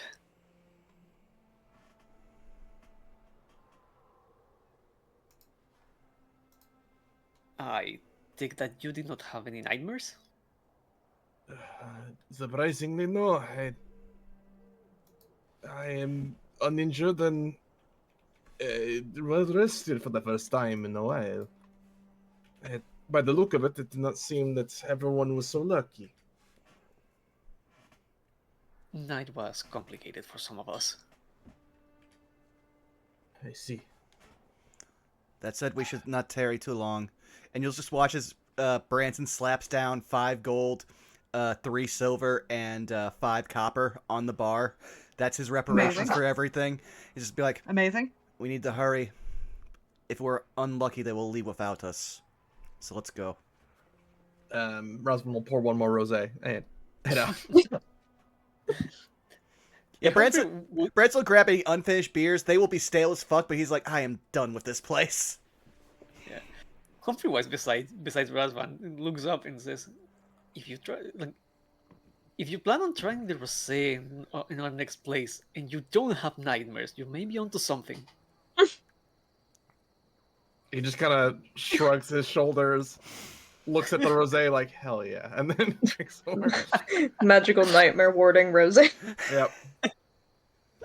Every mean, day. At which Oh my point, god, the dream warned me of the hues of red. Roswan, no! meanwhile, Branson will just go, beer works too.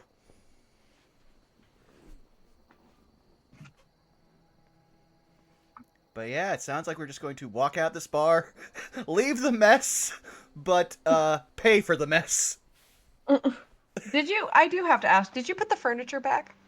Branson's not. He is on the idea of, if we keep this man waiting, he will leave without us, and then we have to walk to Skald ourselves, not knowing where.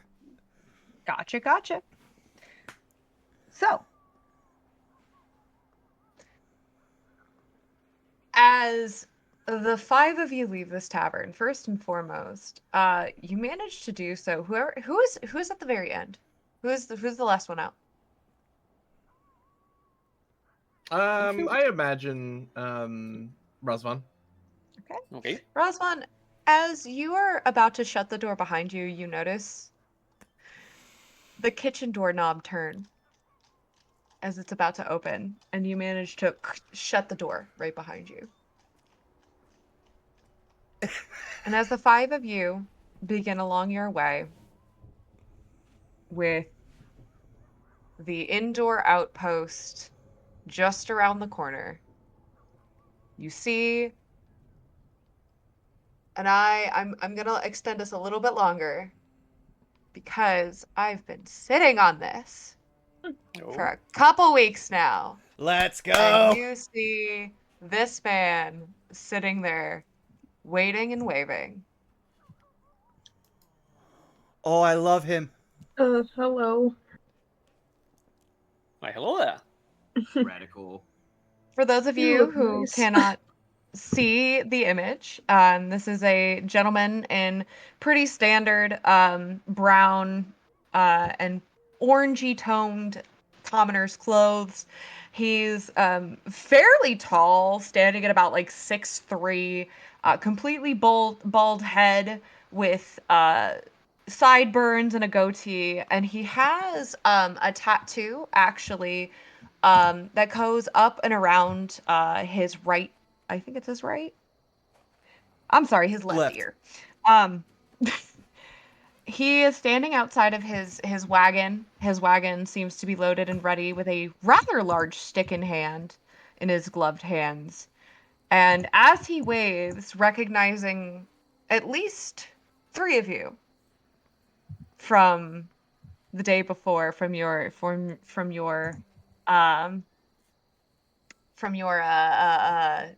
previous agreement, this is where we're going to end the last session. And because I know you're going to ask, the portrait of Lychee Dordo is presented to you by one Impact Frame. Oh, it's impact art! Yes! Let's go. Oh, I am so glad. I've been waiting to have a face for this man. Oh, but what a session. Oh boy. Yeah. Sarah's You leaving survived. me. I'm leaving and not coming back. No, I'm just kidding. I love that at this point now, we have no idea what the Dark Lord of the setting is. At this point now, there's possibly 3 of them. And that's great! Also horrifying. But yeah, no, fantastic session. Thank you. Thanks for playing. Oh, but yes. Let's start going around the horn. Who wants to go first? As I also have to do a very quick bio break. Fair enough. Also, Yeah, happy let's go. session 15, everybody. Yeah. Yeah. Yeah. This is celebrating. Why don't we start with you? Me? Fine. You can catch me over on my Twitch channel, twitch.tv/Xanalscrim. Tomorrow evening, we should be back to Stalwart Souls, which is a D&D game, 5th edition. If that piques your interest, I'll be friends to the channel there. Tuesday during the day over at twitch.tv/Connor, or Distortion Devil, rather. I will be jumping into Connor's, starting a new game, which is the Vecna Eve of Ruin. A few friends of the channel will be there as well at around 2 or 2:30 PST. After that, over back on my Twitch channel and a few others, we're going to be going back through our Halo Infinite Lasso run. So if you want to see me suffer and cry and dramatically read poetry to keep my sanity, that'll be there for you. Wednesday, we're doing some funny stuff on Unexpectables, so look out for that around 7 p.m. PST. Thursday, let's see what we do Thursday. All right, Thursday, no Dungeons of the Mad Mage because it's the United States Thanksgiving, so people are busy. Turkey Day. Turkey Day, yes, thank you. And then Saturday over at twitch.tv/unexpectables at around 6 p.m. PST, I am returning back into Gateway. So if you like Gateway, go. That'll be there. And if you've never experienced Gateway, you should. It's good. It's very good. Connor does a great job. And with that, I will pop my skull over onto the Skeld Alpha. I have 2 right now. Hi, everybody. I'm Skelly Alpha. I can be found on Blue Sky and Twitch under the same moniker as Elena under Lena's portrait. Currently setting up the schedule for next week to have a lot of fun stuff going on. What am I doing? I'm going to be going back into Pacific Drive and Hi-Fi Rush playthroughs. I still got to finish those up. Working more on Paper Mario D&D stuff. Currently, I have 2 real-life campaigns that are ending very soon, so I am back in the market looking for a long-term campaign to get back into, so I can get better at performing entertainment as a player rather than a DM. And I'm planning a first-year anniversary streaming subathon for sometime early December, so look forward to that. I'll have details in the very near future. And that is pretty much it for me. I will pass both of our skulls now over to Citric. Oh, the skulls. Yeah, I bet it's pretty nice. Yep. Citric, you can find me pretty much everywhere at Citric, everywhere being places like Blue Sky, Twitter, Instagram, mainly Blue Sky right now because it's a better platform. Other than that, pretty busy, so but still worth checking out in case like commissions open up. That besides that, I will be playing here again on our next session because that's the one game I have going on right now. And yeah, that's pretty much all I have on my end. So our lovely Catastrophe. Hello, I'm Catastrophe Cause and or Drop the Cause, depending on what platform, but pretty much the same across the board. I'm on everything, but I'm mostly just active on Instagram. I do have a Blue Sky now too. I am in the middle of doing some projects for a startup convention at the end of December in Portland, and I will be guesting there. So if you want to come support a small startup con and come watch me judge a cosplay contest, then you can come see that if you're in the area. But yeah, if you ever want to follow my work, I'm super active on Instagram most of the time. So come and do the crafties with me, and we can chat because I like meeting more people that do that stuff. So yeah, now I'm going to make hard eye contact with our lovely DM Saris. Hello, you can find me all over the internet at TixDixel, where I'm doing a lot of stuff and things, mainly art. You can catch me on occasions here on this channel, doing No Love War Extra, where we are romancing Gilgamesh, the Not God, and debating our life choices. You could also find me here DMing this lovely campaign every second and fourth Sunday of the month. We will probably, and I'm saying this both on stream for the players and on stream for the viewers, we will probably discuss what we are going to be doing for the month of December. Specifically discussing whether or not we're going to be playing that Sunday before the holiday, probably after the stream is over, and then when we have an idea of whether or not that's going to be the case, we will make the appropriate announcement when we need to. But other than that, that about goes it for me. Vaughn, I you're also just last. want Hmm? to give a shout out to El Robot in chat for the goddammit Shinji, as we were Yeah. talking about No Love for Yeah. extra. Yeah. We had a pretty perfect stream of just we're gonna have a positive boys love adventure, and then Shinji happened. Yeah. But that being said, hi. You've already found me here at twitch.tv/BurnoutVaughn. You can find me on Twitch, Twitter, YouTube, and Blue Sky at BurnoutVaughn. Mostly on Blue Sky now, because, you know, it's better there. But I did actually get confirmation during stream. The only stream this coming week will be Wizard Sips Play, where we are possibly going to finish the Chris route. Maybe start 8. We don't know. We'll see what happens. But after that, probably nothing for a while because life is happening for several people. So, that being said, I think we'll just raid Connor because he's on for his Darkstalkers game right now. Not Darkstalkers. Oh, yeah. Try to remember the series, but yeah. Darksiders. Darksiders, yes. So what should our raid message be? Good question.